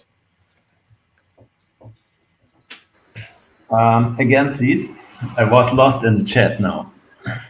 Don't read the machine reads the chat. Well, actually, he's talking to someone. But anyway, I'm saying, why does the bunker Falkenhagen exist? There was never a chemical factory built in a bunker before. And in 1938, before bombing, before Allied threats, they decide to build the biggest bunker in Europe, to build a chemical factory for a chemical nobody really wants. And they work on it for 6 years. That doesn't make any sense. I mean, unless there is a use for it. You had the book, right? Yeah. Was there the answer? No. No? No, they didn't come. Well, they decided we're going to build it. They decided we're going to place it here because it's safe. They decided on the location because, well, if we put it further to the south, if the Czechs invade or the French invade, it might go lost. This is central Germany, so it's a safe location for no one's going to fight here. Okay, but why build it in a bunker? Every other chemical factory in 38 was built above ground. So why build it in a bunker? Why go to this extravagant expense? Even the Taboon plant was above ground. So there's no reason for this. That's why I have a problem with it. It doesn't make sense. A lot of things the Nazis didn't make sense, okay? But this doesn't make sense. Unless there's something we don't know about the usage of end stuff. What do you think? I don't know. Fine. But I think the end stuff topic is very interesting. It almost must be. It can be maybe used for a fuse bomb, like Zippermeyer work on.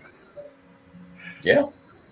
I mean, we use it for uranium enrichment today. Maybe they knew that then. I just think there's more to end stuff than we spend all this time, money to build something to make it, and nobody wants it. End of story. I can agree with that actually. Well, as long as I've known you and you started this project, I was doing the same thing, kind of looking through what I could find, and it seems to point that direction that everybody thinks that the Americans got there first. I disagree. I don't think we did.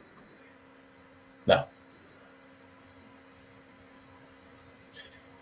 I think we just capitalized on it. Oh God, yes. Speaking of capitalizing on things, yes. Yes, the missing uranium went to the U.S. Yes, and remember, these uranium cubes were, damn, were they 16 or 19? Tobias, you know this, 16 or 19 kilos. They were Some kilos, yeah, definitely. they were quite heavy. I have it somewhere. Yes, I absolutely think the uranium that was found in Germany went to the U.S. And from Carter Heydrich's book, where he documents exactly how much uranium the U.S. had before the end of the war and right after the end of the war, how it exponentially increases. I do think German, if nothing else, German uranium was used in the nuclear bombs dropped on Japan. If nothing else was, I'm certain that was. And then, of course, you also have the proximity sensors that Heinz Schlickert had created, and he was briefed by Dr. Alvarez from the Manhattan Project. So German technology went into the American nuclear bombs. Yes. What came after? Some say that there were actual nuclear bombs made in Germany on German design that the Americans used. That I don't know because I haven't seen any pros or cons. I'm still saying that they certainly had the technology. The Russian archives back that up. That the Germans had developed a function concept for a nuclear bomb. If they had tested it, I know they had tested it, but if it tested it and worked, or tested it and it wasn't quite there, the French archives came up with files that said in 6 months the Germans would be ready to put in mass production nuclear bombs. So yeah, I'm absolutely certain that there were things found, created, and developed in Germany that made its way into post history, and then decided, then for various reasons, was never disclosed of. And still to this day, I think that would be a sore spot for most. Is like, well, we really don't want to admit that those evil Nazis, they had come up with a better plan for a nuclear bomb than we did, or even test it. I mean, heaven forbid. What's your thoughts on that? Tobias. Please? Yes, you. Sorry. I know there's a physicist at the University of Maryland, Timothy Kurth, and he wrote a book, I think, about these uranium cubes. I don't know if the book is already available, but his team studied the different uranium contents of different uranium sources. So they may get an idea where the different uranium cubes are mined. But I don't know further things. It's funny, they really just did disappear, didn't they? And we even have the picture of the Alsace team digging them up. But where did they go from there? Officially. Jim had a question about N stuff that's related. Jim said that Henry Stevens wrote that the N stuff might have been developed as an explosive with V1 and V2 warheads. There was testing done, and that's another interesting thing about N stuff, that it was thought out to be a rocket fuel or an addition or an additive to fuel for the V2 and the V1.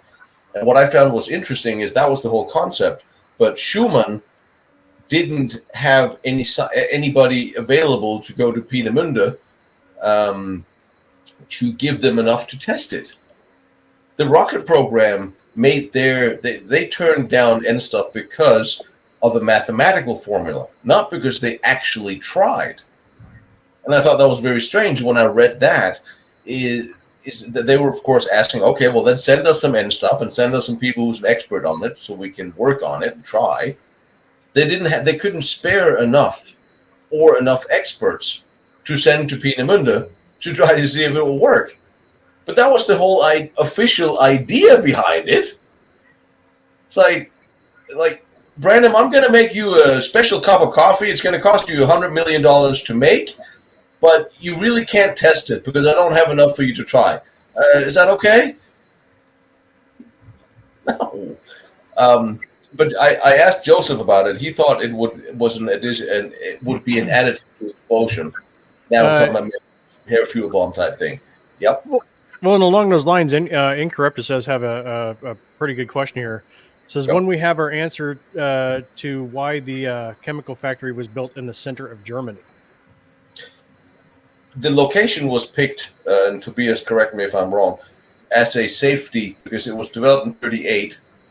Before the concept was, the place was picked before the invasion of Sudetenland, and there was a concern that the Czechs, if there was a war between the Germans and the Czechs, that they might, if it was too far south, it was for safety. It was the center of Germany, and if there was a war on the borders, it was not likely that war would get there. Am I about right? That it was the location was based on it was the safest place central to Germany. Well, I think when you build up big buildings, you need lots of sand, and not every kind of sand is suited for concrete. So you cannot take the Sahara sand to make concrete. That does not work. So maybe they choose it when they know they need more concrete to the location of the big sand. The problem is the location was actually really bad for construction. I mean, okay, there was a rail line there nearby. That was one. There was a lot of water there, a lot of lakes and river there too. But there was not really any. They had a constant problem of having electricity there. So, and it was remote. They had to, until the railway was extended and run into the location, they had to have everything delivered by trucks, and they weren't giving enough fuel. They had all sorts of construction problems. And so the location wasn't ideal. It was a little bit like somebody looked at, in my mind, looked at a map and go like, well, that looks like a pretty good place. We can hide in that forest. It's not so far away, and it's in the middle of Germany. How about right there? That's kind of how the feeling I got. Because IG Farben was what they didn't really want to build there. They weren't happy with what was being built when they took over. But for some reason, that location was picked for that. There was also a problem with wastewater. To get rid of the wastewater, other than just pumping it back in the lakes, which apparently they didn't want to do. In Corruptus, that was meant to have a last stand with powerful weaponry. I mean, you develop the most powerful weapons you can until you're done, until you're beat. That's the question I'm going for. I think every army will continue to develop anything they're working on until they're officially beat, done, or have won. I don't think anybody's going to go, well, we're going to build something really big and bad. So when we're finally almost beat, we're going to deploy it and do a final last glorious stand. I don't think that's a very good tactical strategy for victory. They were working on the biggest weapons so they could win the war by beating everybody. But by the time they had weapons of mass destruction, whether air fuel, nuclear, whatever, the Russians and the Americans were already on German soil practically. And at that point, what are you going to do? You're going to start, let's say the Germans had 10 nuclear bombs in January 1945. What are you going to do with them? Okay, you bomb London, you bomb Moscow, then what? Then you really piss off the Allies. That doesn't work. Plus, it's not going to take the armies off your frontier. So what are you going to do? You're going to start bombing the German frontier and the advancing armies? That's not really going to work either. So what do you do in 1945 January with 10 nuclear weapons? You can't. There's nowhere you can really go. If you drop them on something, they would start, the Allies would retaliate with everything, including poison gas on German cities. They knew that. They're not idiots. And you can't, there's not enough troop concentrations that wouldn't also affect, you're almost fighting in Germany proper, except the Russian buildup outside Warsaw. Now you're looking at tactical deployment of an experimental weapon. What if it doesn't work? Now you just gave it to the Russians. There's really nowhere you can go towards the end of the war with a huge airfield bomb, that could have worked tactically if you had a plane to deploy it that was big enough.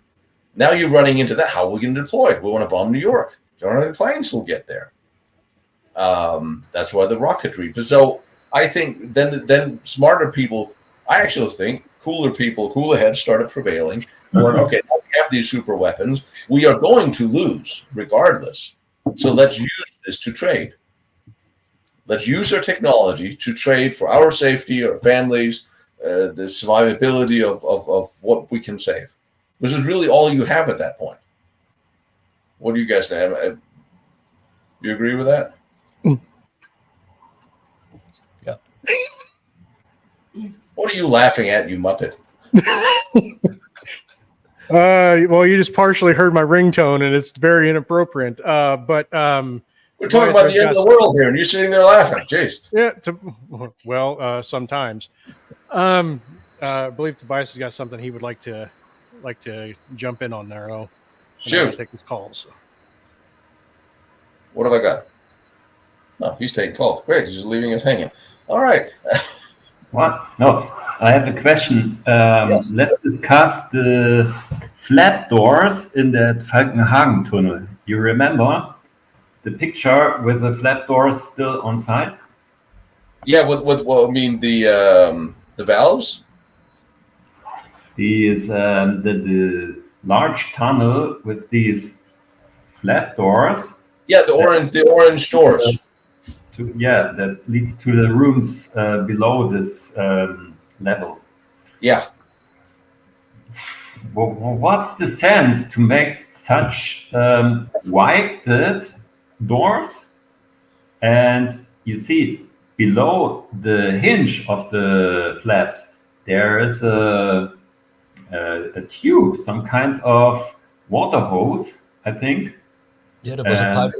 What do you think? What's the use for that? I mean, and all of you, there's a picture in my posts on YouTube of the flat doors that we're talking about. It's with the valves because they were removed in '96. I didn't get the picture in the episode because I didn't find it until 2 days after. But it's posted on my YouTube, so you can see it there. Well, the heavy doors with the springs would be, let's say the hallway is full of. There you go. Almost. There you go. No. Yeah. So if you look at that, hang on, I'm gonna just open you up in a solo there. See, here you go. These were over those grates. If this tunnel, for instance, was full of water, and there's a blast underneath, the blast door would open the hinge, and then the water would pour in, and fill the room beneath. For instance, that would be one plausibility. But what's that below? Where's my finger? Yeah, you have pipes that was between these. I mean, this in here. That would lead into the tunnel, into the rooms below, where the end stuff was stored. So maybe they spray some water while the toxic gases go outside to wash these gases. Is that possible? Yeah, because there wasn't a lot of water on the third floor, and they were spraying. The hallways was spraying water on an explosion. So that whole tunnel was predicated on an explosion below that was funneled up and out, and then treating the gases of this explosion on the way out. Oh, because that's another thing that bothers the little crapping out of me. It's water. Now that we know more about N stuff than when we were there, you cannot put out a fire of N stuff with water because it makes it explode. It makes it much, much, much worse. So why are you putting? Why? That's one thing I really have. You need argon. You need a gas to smother a fire of N stuff. So I think if there's a catastrophic explosion, okay, then you're looking at the explosion. The explosion would vent up. It would open the flaps. the water would fight its way against the explosion. The concept doesn't make much sense either. But you can't have a fire down there and stuff, and then fuel water in there, because if you do, well, then it'll explode. Which I'm not sure it's better than that. You have to use gas, and those big heavy doors they're not gas doors. So I'm not entirely clear on that. I was kind of hoping you were going to tell me. I got another idea. So what if they're used to suck out the air to make a vacuum? In a vacuum, the explosion can't burn. I mean, that would work. If argon would work, if a noble gas would work, if you fill that, there's no oxygen. Basically, that would work to take oxygen away from the fire, right? Yeah. So same thing. If you suck air out, that would also smother the fire. That could work. But for the vacuum, you need big blowers. Where we see big blowers in this facility. I mean, we don't know what doors the Germans had there, because the Russians rebuilt that part. But if you're going to do that, there will be some serious plumbing, some serious doors that would have to make that possible. But there was also outside on this air shaft this strange round thing. Remember? Just before you got into the building.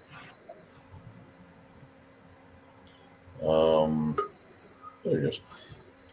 It's one of those things where I guess what would be, what I'll try to do? I'll try to reach out to somebody who deals with N stuff today, either for chemical etching or there's got to be somebody who since it's in use today for a couple of things. Let me try to find somebody who actually have to handle it today and find out what that could be. Yeah, that seems like a plan. All right. I will try to find out how we prepare for N stuff explosions today. Stand by for more. No, I was actually glad. I was trying to listen and everything. All of a sudden, StreamYard just completely quit. Everything went bad. I was like, all right, Tino finally gave me the middle finger. But no, that photo that Tobias was holding up, I kept looking at that over and over again. And I get the concept, but I understand what you guys are trying to say. There's something definitely below there. Yeah. That's where I lost you, is right when we were talking about what possibly could be below. Well, when we go back, I bring my snake camera and we stick it in through the hole and see if it comes out one of the rooms below. Right. I mean, I have a snake camera that you have all seen me never unpack and use. Well, finally, somebody here has given you an excuse to. Fine. Other than colonoscopy. But done. Here we go. Okay. Next. Let's see. Oh boy, we don't have any questions. They're just mostly talking. Well, we have old questions. Fluoride. Okay, I saw that earlier. I was going to reference back to that, and that's when everything went haywire. Joseph was asking about Unstoff instead of Zyklon at the camps. The thing is that stuff right there is actually it's a chemical fluor. It's caustic. I don't think that they would have ever used it. It would have been detrimental to their system. It is so dangerous and so hard to handle that it was apparently, according to Schwab, tested on people in some way that we can only leave to the imagination. But to actually bring it into mass use, I think there's a far higher possibility of whoever transported it would end up catastrophically dying than any. There's easier ways of killing people. That was something that might kill you when transporting it. Yeah, it's kind of like nitro, only with a different. That stuff was never fun either. It's a little bit like a pin out of a grenade in a nitro jar. But do you have any of the old questions from that I over the years that I forgot? And you guys are welcome to repeat old questions from back in the day that we have forgotten. Yes. Let me give me 1 second. Let me jump into the Discord real quick and take a look. Yeah, do that. Yes, I have a Snake camera. Yes, I haven't used it all this time because I have a problem when I run the camera is that I see everything through the camera to make sure that the picture is good and it's clear and everything is there, and I bring it up. Then I come home and then I start editing and I'm going like, holy crap, I missed this, this, and this. I actually ideally should go through every place twice, or we need a dedicated, very attractive camera assistant to follow us, Tom. So yes, what do you think? Yes? A camera bunny. I'm just throwing out ideas. Yeah, I think about buying a body cam or mounting for a helmet. I think you are completely missing the point I'm going for here. Camera bunny. Hello. I heard body. Bunny! No. Yeah, Bunny. great idea. Attractive female carry camera. Jeez, can you beat it with a stick? Okay. I saw somebody who says Roswell crash. A captured German craft timing near JPL. White sands seemed to indicate it was captured tech. You know, I'm gonna go with that. I'm going to mirror Joseph P. Farrell on that a little bit. I think it's very likely that this was experimental tech that came through Germany, specifically because one of the notes on the document of Roswell was, "Where are the Horton brothers?" And it was claimed that quite a few of the people from the Manhattan Project and von Braun was asked for their opinions on this thing. So it is entirely possible this was something built by German scientists or technicians during the war and brought over and tested. Again, is one of those things, why can't we get to see the original documents? I'm going to go with every time a government doesn't want to show me something, either it's because it's an incompetent bureaucrat who does not want to get fired, or it's because they have something to hide. And with all the pressure and speculation to release Roswell documents, and that hasn't happened, we know there's something they're hiding, because otherwise they would just have released it. And if it was German technology alongside with German nuclear weapon, I understand why they don't want to admit if Germany had a functioning nuclear bomb. That it's ridiculous at this point because everyone's involved are dead, but nobody wants to give that kind of credit to the evil Nazis. It becomes an ego thing. Then you have to rewrite history. I'm fine with that. I would like to rewrite history because history is wrong a lot of times. Why can't we do the same thing about Roswell? We know it wasn't a weather balloon. It's just ridiculous that we go with that. When they started floating the Chinese weather balloon over here, it's like, you must be fucking kidding. Is that the best excuse you can come up with? So we know they're lying about what they're saying, but we don't know why.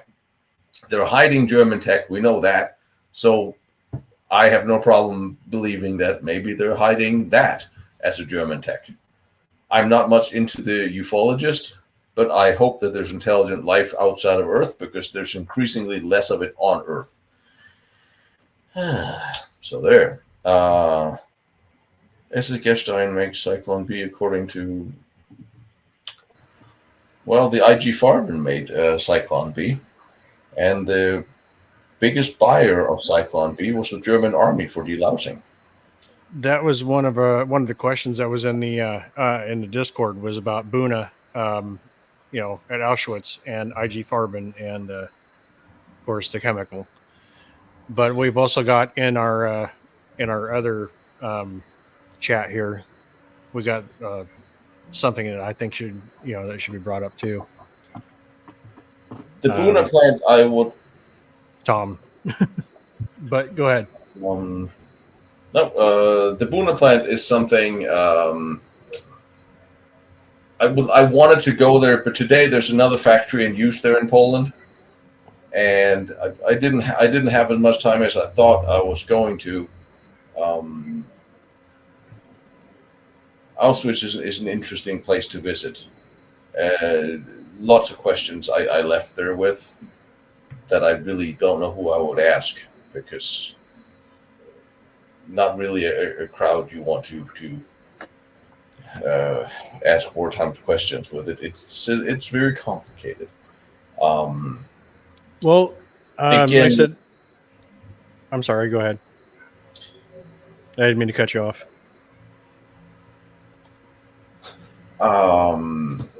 No, but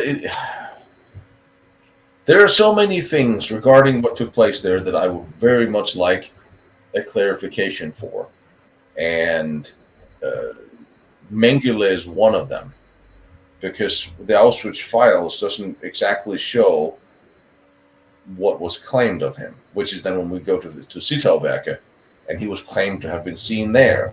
And I know Andreas Sulzer is very big on recreating Mengele there, and he's doing experiments there, and this, that, and the other. I have a problem with some of these little theories. They're very fantastic, and I'm sure they sell views, but I'm not entirely sure they're based in anything, because the people in Auschwitz couldn't find anything that matched that. The Buna plant, yes, IG Farben ran a huge factory there with thousands of laborers. Lots of them died, and no one from IG Farben really received any punishment for it. And from what we know is the Buna plant never produced any Buna, so what did they do? I'm not any closer to that answer, nor is Joseph, until I at least can set foot. There's a couple of large bunkers and things there. I was there on a Sunday. I couldn't get into any of them. Factory wasn't there, and there's a guard looking at me like I'm a complete idiot. Well, by the way, can I just, pop in and have a look? That takes a little bit more planning. But let me get back to you on that when I have a better. Well, like I said, the other question I was asked is the connection between the chemical weapons and St. Mark's. I like that idea. I like where that goes. Yeah. But right. We can't talk about this too official now. Exactly. But maybe the artillery's get a little bit nervous here. So we are missing a floor beyond this system there. But the staircase? Where? In Vienna? Oh, that staircase? Yeah. Yes. The spiral staircase? Yes, the spiral staircase. Mm-hmm. They haven't seen that episode until Saturday, but yeah, tell me. What? So the old that's my fault. That there could be chemical weapons from the First World War, and there was also production of chemical weapons, and maybe they sealed it up the complete floor. There was a fire on that floor as well, wasn't there? I heard there was a fire on the floor underneath. Yeah. Chemical weapons. Yeah. We probably shouldn't tell them that is what we might find since we want to go explore that place. I swear it's not what we're looking for. We're just here we're just average American tourists. We don't know anything. We just want to see the place. I don't know what's worse. We finding radiation, or we're looking for chemical weapons. The Austrians are going to have a heart attack. Yes. Okay. Yeah. Good to know.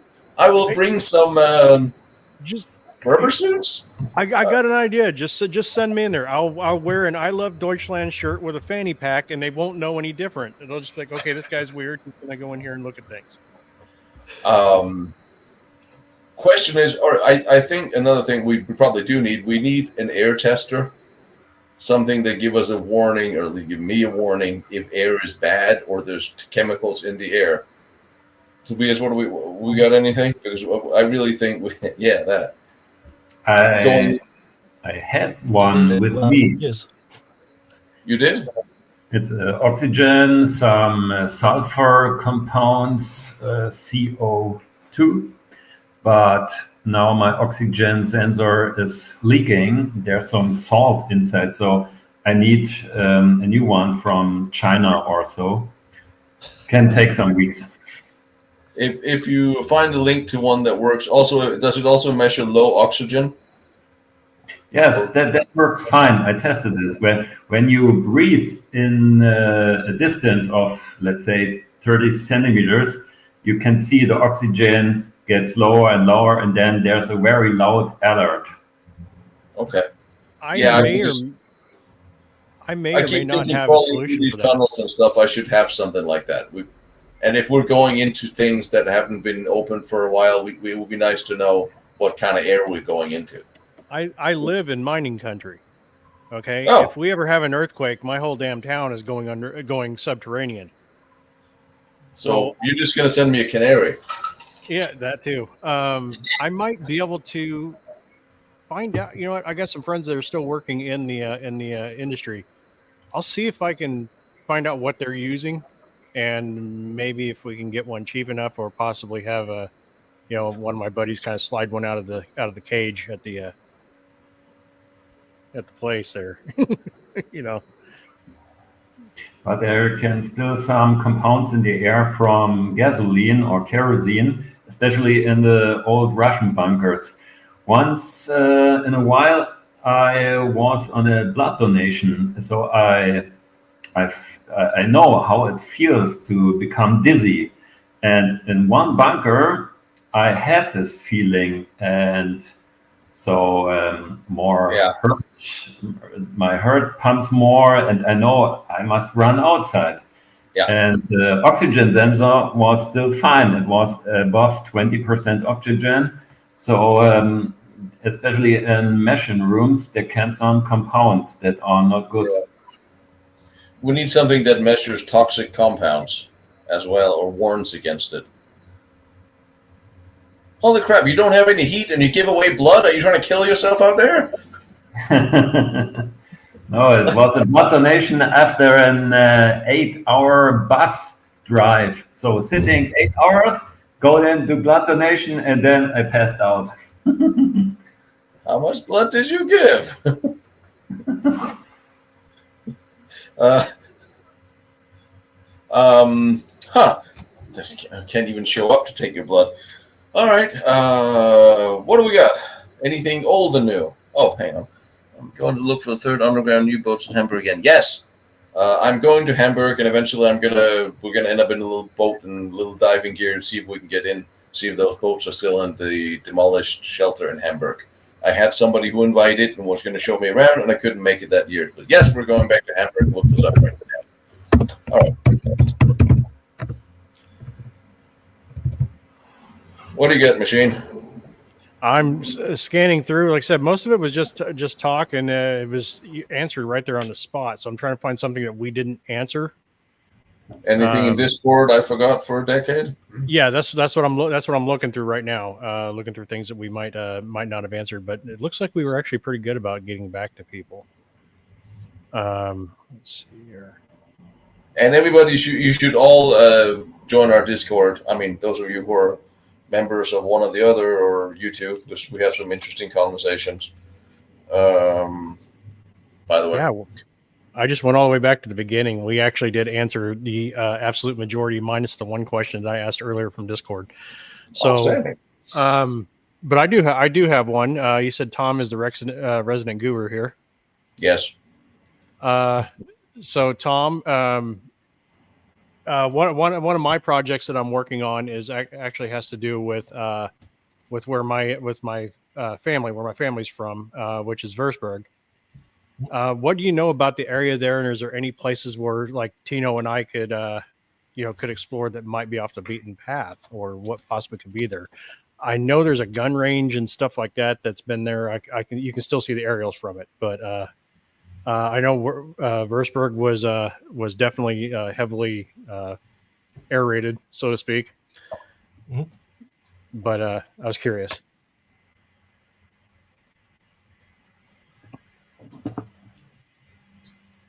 He's looking up. While he's looking up, I just made a note of Wirtmeister sent this. I wonder who Wirtmeister also is. All right, we'll see what we can come up with. Draeger. Yeah, let's get a rebreather in there. Yeah. Draeger. I mean, I would love to start. I would love to dive on some of the lakes up in Austria. Tom, I know you're smoking like 800 cigarettes a day, but how do you feel about driving? Never mind. I've never done it. No. I only got the Seepferdchen for swimming. Oh, I'm sorry, Tom. You want me to repeat that? What I'm looking for is I'm trying to do a project in Würzburg because that's where my family is from. But Okay. I want to know if there's any stuff outside of in Würzburg, outside of Würzburg, and everything that maybe off the beaten path, stuff that most people wouldn't know was there, or whatever, that we can actually explore and document. Something that Tino and I would be able to kind of do together. Maybe drag both of you kicking and screaming with us.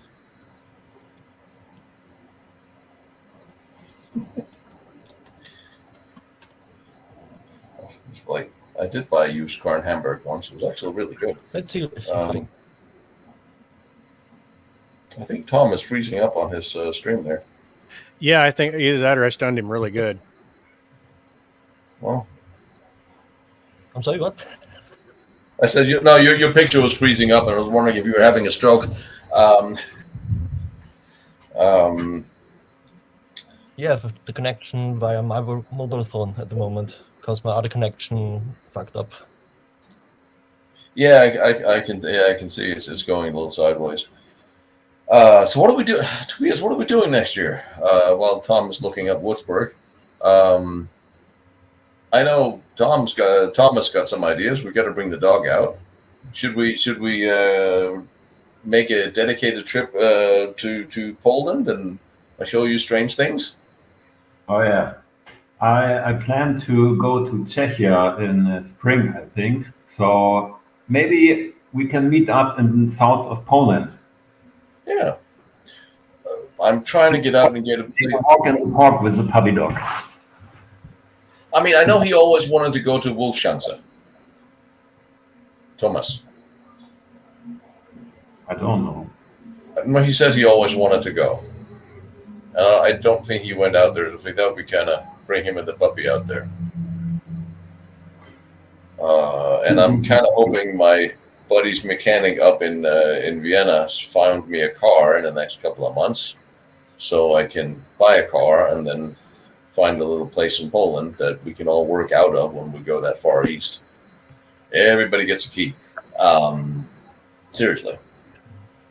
And I'm going to try to get a hold of the German military authorities to see if I can't should be caretaker for some of their World War I forts that are still on military property, because I think it would be really cool to restore those. Some of them still have all of it in writing because they weren't destroyed because they were on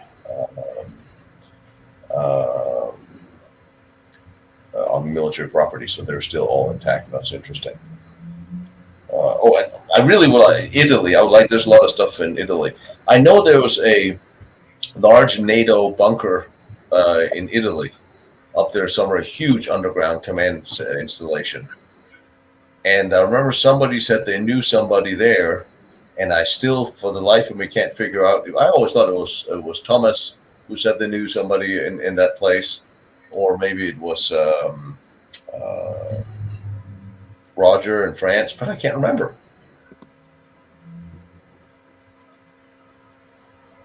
Tom, what you got? Connection is low. At the moment, I can't do any research, but Oh. I will do it in the next hours after this and let you know. Okay. Hang on. Teddy Savalas says something. It's interesting. We should go to Munich and see if we can see stuff. At least have a beer. If Tobias lives long enough. Any of you spent time in Munich? Because I'd like to go. Oh, Munich is very far away. What I don't like Munich. Really? Yes, it's so.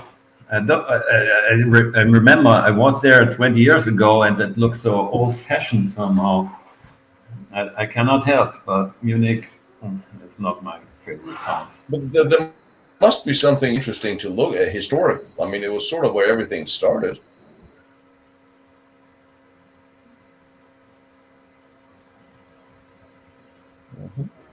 Ron, yes, you actually have an interest.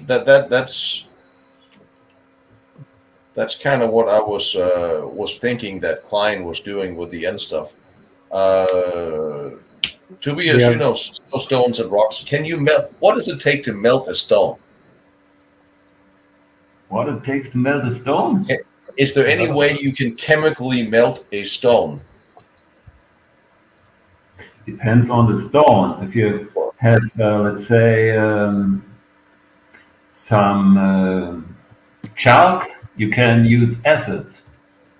Yeah. Sandstone? But if you have hard burnt rock, then it takes very, very long to dissolve the rock. So in mines, in the Middle Ages, they use heat and then use water, and then they develop cracks, and then they can put out this mechanically. But that wouldn't melt it. That would be that would, then it would just crack. I don't think usually it's for disguising things. But I wonder other than a volcano. Tom, this would be for you, because you know more about that than I do.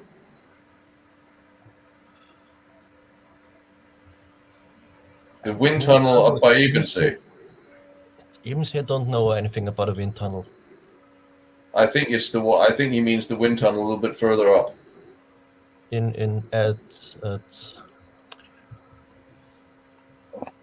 Where they moved the wind tunnel to, and I don't think it was quite finished.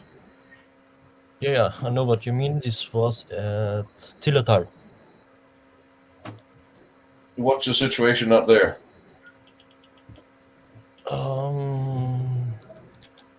I don't think it was really a wind tunnel, because they had just the pipe from inside the mountain. For me, it's rebuilding of Nordjysk for heavy water. Really? Yes, I told you that before. Yeah, you did. It looks similar to the Northern Hirsk rock factory there. And we can get tours because they're doing something. What is it? Are they doing paintball or rappelling or something there? No, you can do a carving tour, a cave carving tour. Well, why don't we do that this year then? That sounds like something we should take a look at a little closer. Because we don't have to sneak in. We can. Yeah, but it's more for the action, not for the history background there. Well, they can do the action. We're just going to look at the history and the rocks. That we can do.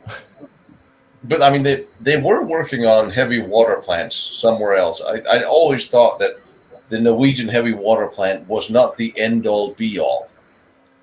Because nobody was that dumb. You know the report that the French go there and they moved everything away and hide it completely, this topic. Really? There was a report from Atomic Energy Society. That was the French area too, so they took that. Yep. And there's a couple of tunnels up there. That's up where the... Yeah, you have the big pressure tunnel that was inside the mountain built. That's interesting. It's not far from where the NATO school is today, isn't it? Where there was it a Henkel? Where under relocation? It's the same area, but a little bit away. I don't remember. There's like 250 or so relocations in Austria alone, and we only talk about 4 or 5 of them. Yep. And the guy from BIG, he was so nice to me when I met him. He was like, "Well, here I have the key to 200 how many tunnel systems, and I can't show you." Like, thanks. I don't think he wouldn't want to. I just think he wouldn't do it without getting permission because he would probably get fired. They also did a secret about the list of the tunnels. They did? Yeah. Who did? I was lucky that I found this. Is that you, Paul Andy, now? Do tell more. Yeah, keep smelling weed. I'm like, why the fuck was it? All right, so back to Austria. But I think we should stay in that little hotel out by Ebensee because they have some really good schnitzel. Sounds nice. Yeah, really good dessert too. But Ebensee isn't far away from Vienna. It's 2.5 hours drive. Nice. Yeah, I keep thinking that it will be more. But that's actually interesting because when we talk about how Kamla was in Ebensee and then he was in Linz, it's only 2.5 hours drive. And To Linz it really wasn't. Not that he would take 3 days to trek there. He could go back and forth in a day. Yes, of course. Linz, I think Linz is just 1 hour away. Maybe not an hour. And he was there on the 4th. He was seen there, so we know that. I got back to Jonas where they might have finished rockets in the mountains. No. Well, we haven't gotten any further because we need to either dig, and I know Crystal Focken had a plan to where to dig. She found a tunnel entrance, and I said I'll come help her dig through that. That if she had a place, like fine, let's go for it. But there's nothing new because, well, no one's really allowed to go have a look. But I do have a person whose grandfather was there and laid the cabling, and I hope he will show us around, see if he can show us something that we don't know yet, because there's a lot of places he knew of living there and having grown up there, that are fake entrances, and then they're real entrances. So we'll see what he says. So there. He films kids in parks. I missed something. What? In Corruptus, you found something? Yeah, I'm taking care of that, Tino, right now. What did I miss? No, they're being. Yeah, we ain't gonna have that. Nope. But so yeah, by the way, hold on. Yeah, I know. No, I'm just. I mean, I thought we only had normal pervs here. And timeout it is. What did I? Now I'm curious. I'm all in favor of a little perversion, but it's got to be straight perversion. Damn it! Discrimination. Bang, bang. Yeah, I know, Holmax. I know. It's interesting. I heard she got married. By the way. But all right. So, any other interesting question? Because we're coming up on Christmas and so yeah, we had a couple up there. Let me scroll back up a little bit because I'm trying to keep an active time here. So, where was it at? It was right here, I think. I'm out of a monster. Is there time to do more in Ukraine while the restrictions aren't as tight? What restrictions are we expected that will come? I think that I need because they were hinting at travel restrictions and stuff like that, I believe. I will not have any travel restrictions. Don't worry about it. Me either. I'm on good terms with the military there. I'm on good terms with the man who makes the best desserts in Europe. That's all I really need to know. And I have managed to flirt my way with every female security on trains and border guard. So, we need to go back there just for the lovely pastries that you were finding too. Dude, gosh, that was good. And I really wanted to do an interview with him, and it just didn't work out, and that really bothered me because I really wanted you guys to see what he was doing because it was phenomenal. What the hell?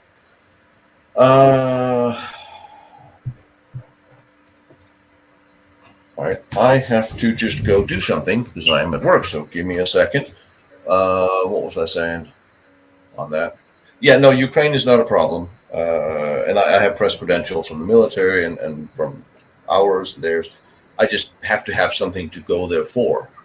I would like to go down to the front lines and see some of the actual fighting going on down south.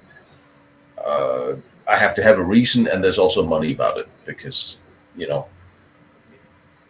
I can survive on the episodes we're doing because I can bring you one every week. Ukraine will involve a whole lot of travel and very little filming.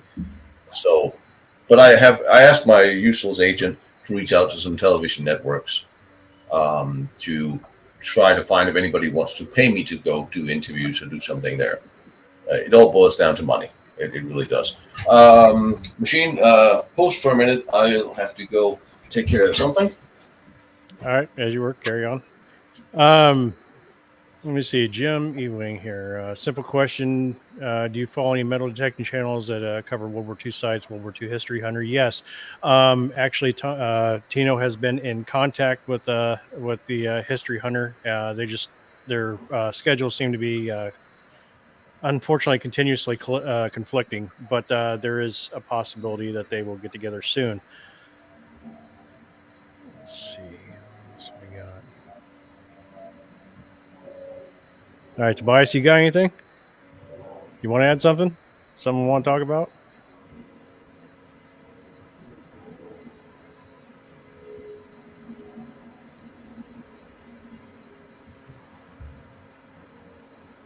I'm going to poke him with a stick.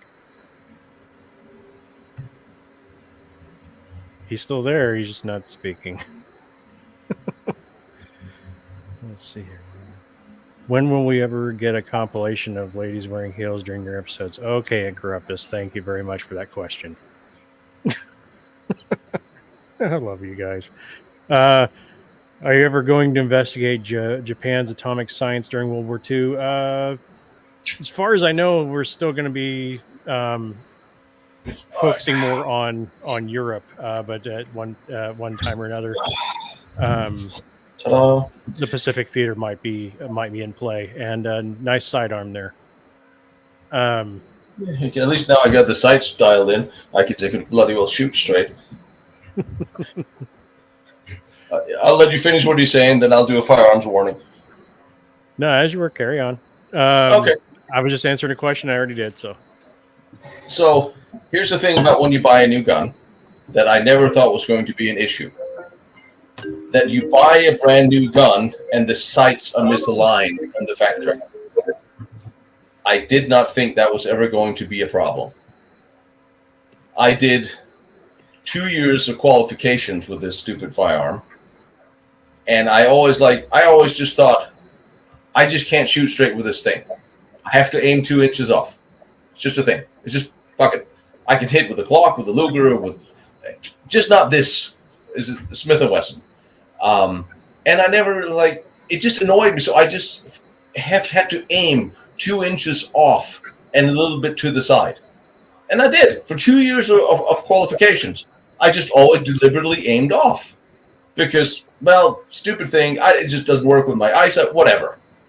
And then finally, one day I was just sitting there, I was looking at it, and I was realizing that the rear sight was almost over to the side from the factory. Like, what the hell?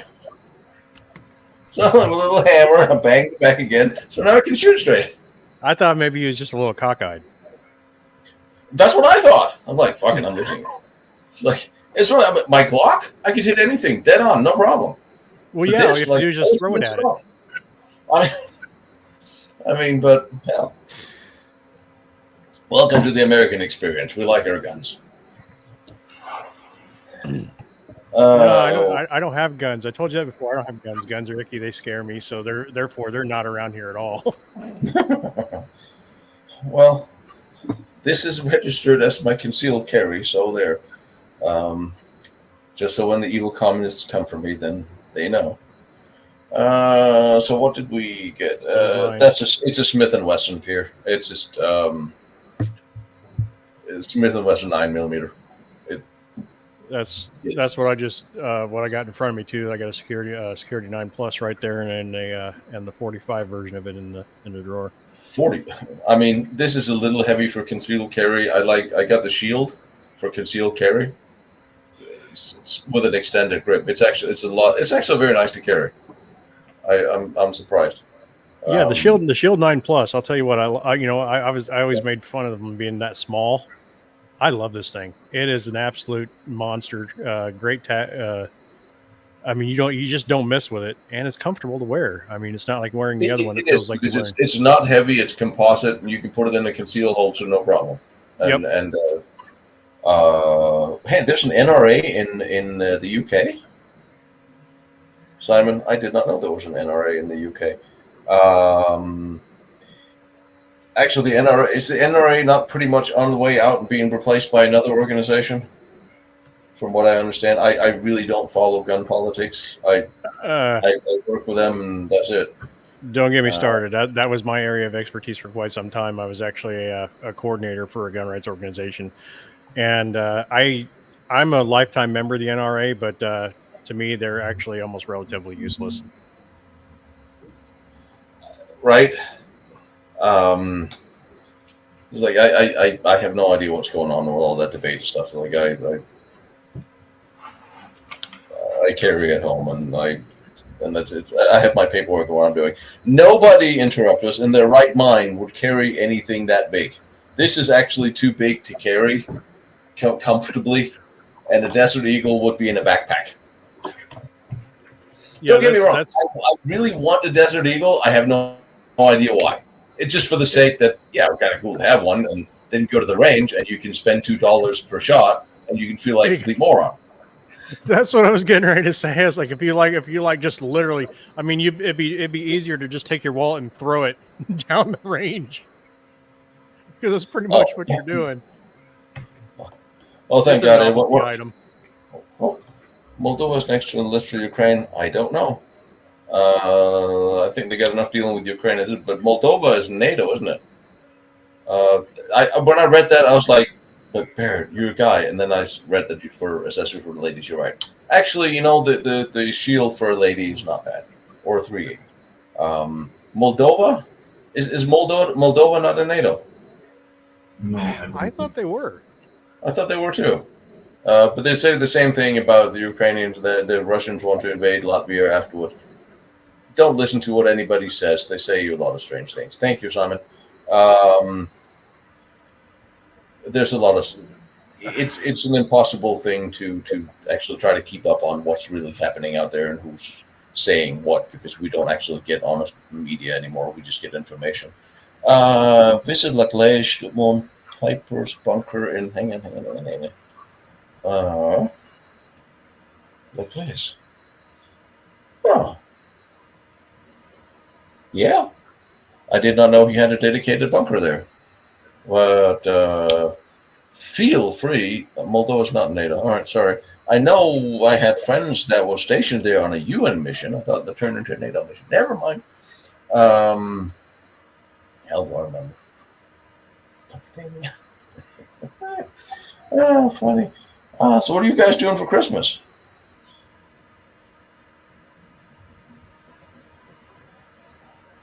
Anybody? I mean, Tobias is freezing to death. Oh yeah, I wait if it's still snowing here inside. it becomes more colder and colder. I think I'll leave the chat in some minutes. Well, when you freeze, if you guys have some questions about nuclear, uranium, Geiger counters, post it. All this, please. 5 minutes. Exactly. What are you doing, Tom? I stay with the family. Machine, I know you're doing the same thing. So, rehab, Julian. Damn, rehab for Christmas? I thought you weren't supposed to start rehab until after Christmas, or after New Year, I guess. Yeah, Moldova. I know I had a friend who was stationed in Moldova for a while. Does Germany have nuclear weapons today? No. Does the Americans have nuclear weapons on German soil today? Yes. Thank you. So never. I mean, yeah. But Deny, yeah, deny, deny. there were always nuclear. There were for the longest time American bases had nuclear weapons there, but I don't think they could be deployed without the acceptance of the German. Right? Wasn't that how that was, Tobias? Again, please. There was always Americans always had nuclear weapons stationed in Germany, but they couldn't deploy them without the consent of the German government. Right? In case of war. Without the German government, I don't know this. I think they can.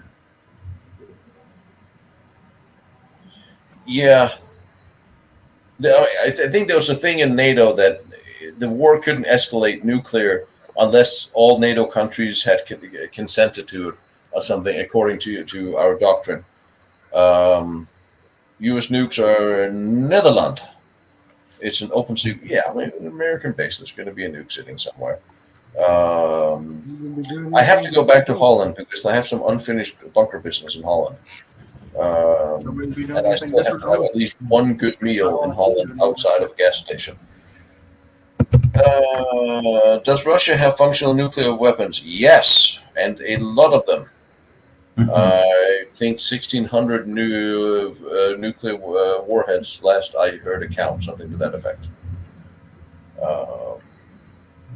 NATO can't use them without everyone's approval. It doesn't mean the U.S. can't. No, it's not like anybody tells the U.S. what to do these days. Also, we don't really know what we're doing. We have to have a specific transgender permission before we use nuclear weapons. I knew that was coming somehow. If the guy in the dress says you can't press the button, you can't press the button.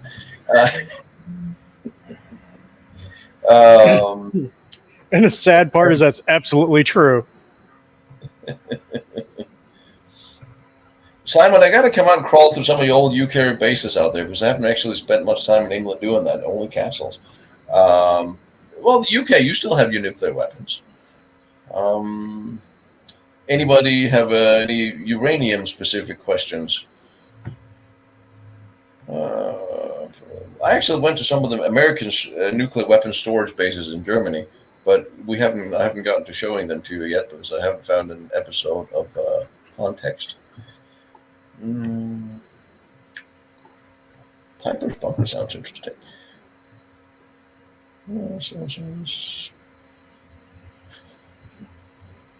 All right, I'm just reading the questions. All right, send me all the websites in the world. Well, you're gonna have to show me around if I get there anyway. What am I gonna start driving on the wrong side of the road? I actually did a tactical driving course in England, which was really weird. When from one day to the next you're sitting on the wrong side of the car, using the other hand to stick shift. It actually it comes a lot easier than you would think.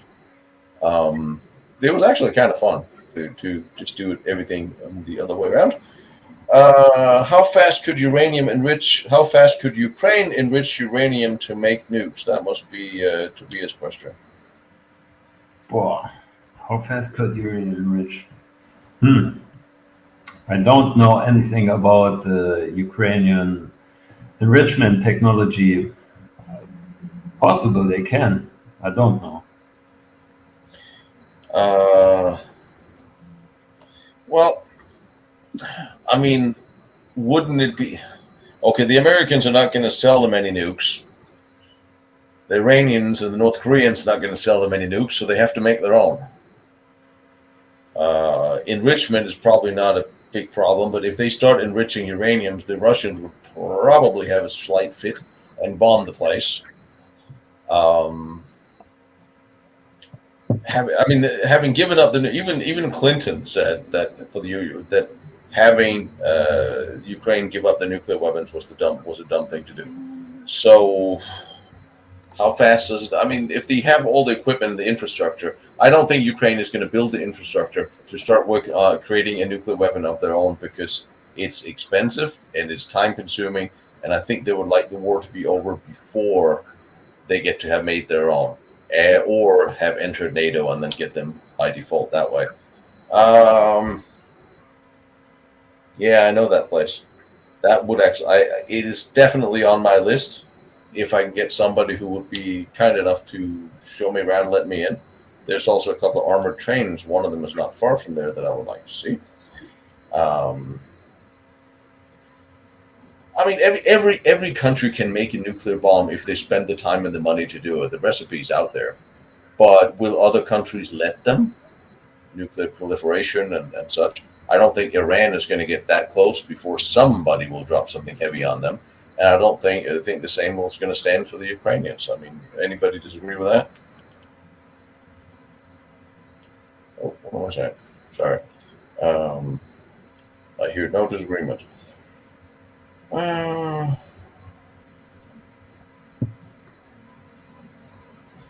But yeah, I mean, the U.S. is making a lot of is giving them.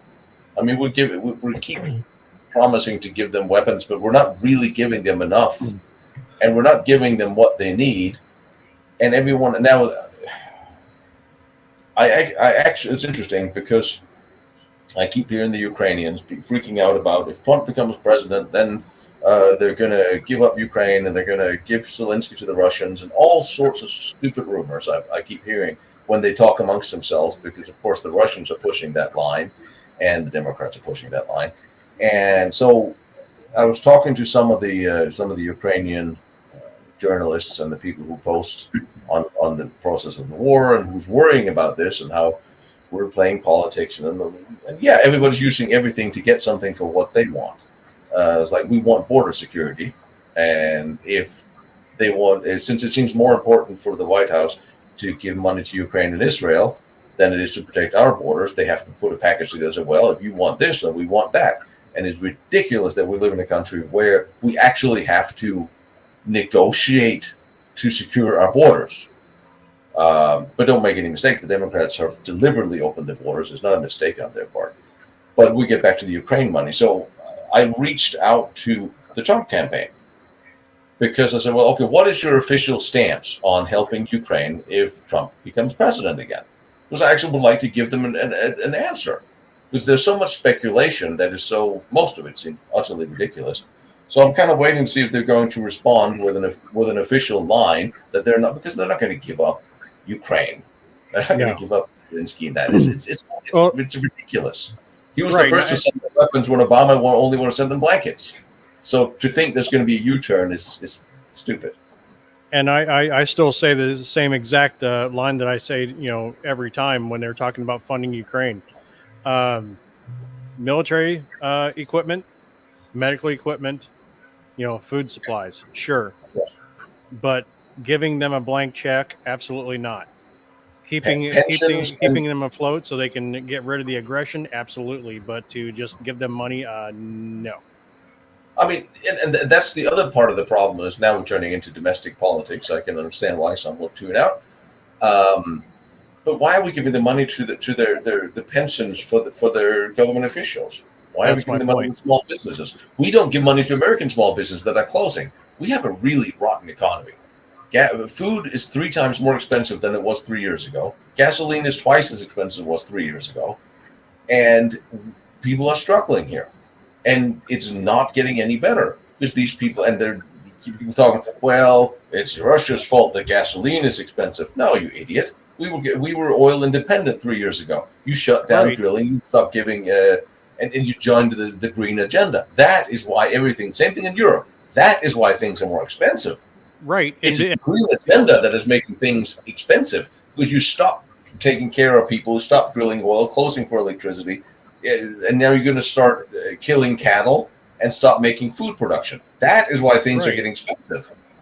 Well, and no one wants to say that. Even before the invasion, though, that was the one thing was the energy industry was already being trashed before the invasion, so they can't blame that. And besides that, it was like you said with energy independence, it was our own president that decided to be a wise idea to buy oil from OPEC Plus, which is who? Russia. Yeah. It's not Russia's fault, it's ours. Yes. But it's much easier for European or American politicians to blame the Russians. And it's ridiculous. Instead of just looking at what they, in a time of crisis when we really have some problems on this planet, they're just exponentially making problems worse and lying about it. And that's what the scary part is. When is people going to actually call them on this? But yeah, we don't need to send money to small businesses in Ukraine. We need to send them boots. When I was out there, pretty much, I think I can count on one hand how many soldiers I saw who had boots. They're all wearing tennis shoes. They didn't have enough boots. Yeah, they were rocking Go Fasters. Why the hell are we sending them money to their small businesses instead of when they don't have boots? Or flak vests, or I mean, even used body armor, anything. We need to send them the stuff they need to get to fight the war, not superfluous. And I think that's why the Republicans have had, not that they're just as incompetent as everybody else. I think that's where the most of the why are we sending money to Ukraine speeches are coming from. Is not because if we were just helping them fight, but when it came out that we're actually giving them money for their pensions and their companies, their businesses, that's like, well, we're not doing that for ours. What the hell? And I think that's where the animosity is coming from. It's not as much because we don't want to help the Ukrainians, it's because we're screwing our own people doing it. But it's all there's people with an agenda. Anyway, yeah, I believe Tom has to leave here shortly. Yeah, I mean, I think we all should, unless we have any more questions. Then I mean, it's almost time to. I got to start editing hell. You got to come to hell with me because it's awesome, especially in the summer. And all the bars and restaurants have cannons sitting outside. There's a Sundup sitting outside a restaurant. There's a Pak 40 sitting outside a restaurant. It's just awesome. But I would be the first person to to unfortunately get pinched. I'd be the first one to get arrested because you'd get me all sauced up and I'd try and hump one of the cannons. This would not end well. Well, like I don't know how we're going to save somebody. You'll see over the episodes, but I guess it's this hell is just amazing. It's like you wave them in bunkers and forts, and some of it is still secret.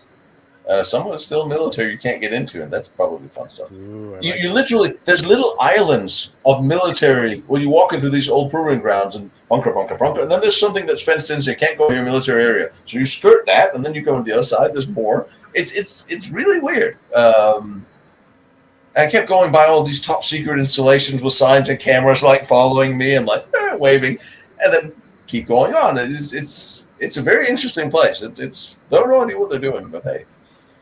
Anyway, all right, gentlemen and ladies. I'm assuming Fifi is a lady. I have no idea what Lady Blah Blah is still running around with a broken arm. But I'll go back to editing, and I'll bring you guys some T-shirts when I come out, now that we have old Grumpy Guy T-shirts. Tom, you were Gebirgsjäger, so you were Army, right? Not anymore. No, but you were Army. Yeah. What about you, Tobias? Never been in an army. So you get a grumpy old man T-shirt. No. We have Army, Navy, Air Force, Marine, veteran T-shirts, ibuprofen chapters, Motrin chapters, and then grumpy old guy girl T-shirts. What should we give Thomas? I'm not sure. He was Army too, right? I mean, grumpy old guy T-shirt. Grumpy old guy ibuprofen T-shirt. Yeah, he was a guy with good navigation skills. Yes, he was Army. Well, we all get older. All right, you guys. All right, everybody. I will see you guys in the chat next week, and then we'll start making interesting plans of where we're going. Luftwaffe T-shirt. I haven't made a Luftwaffe T-shirt because if we have any you know what? If we come up with a Luftwaffe veteran, these are veterans T-shirts. If you find a living Luftwaffe veteran who wants a T-shirt, I will personally print one out for him. Yes, I mean, I only have literally in my hands right now a piece of a Ju-87 Stuka dive bomber and a Luftwaffe belt buckle right here on my desk. So I still think Stuk Life, the Sturmgeschütz Life, Stuk Life T-shirts are fun. I think that's a cool idea. We'll get some ideas. I guess we we'll do a Stuka Life T-shirt too. We're very internal over here. All right, you guys. Well, thank you for joining, and I will see everybody. Well, sooner or later. Yep, and take care of everybody out there. Yep, I'll try and keep in touch with Tom and Tobias there. because I'm sure at some time with some of my projects, stuff like that, I mean, we can work together or just be able to pick your brain. I love the information. Hi, sir. Full moons in Denmark. Hvorfor har jeg ikke fået nogen blodpølse? Take care. Nice.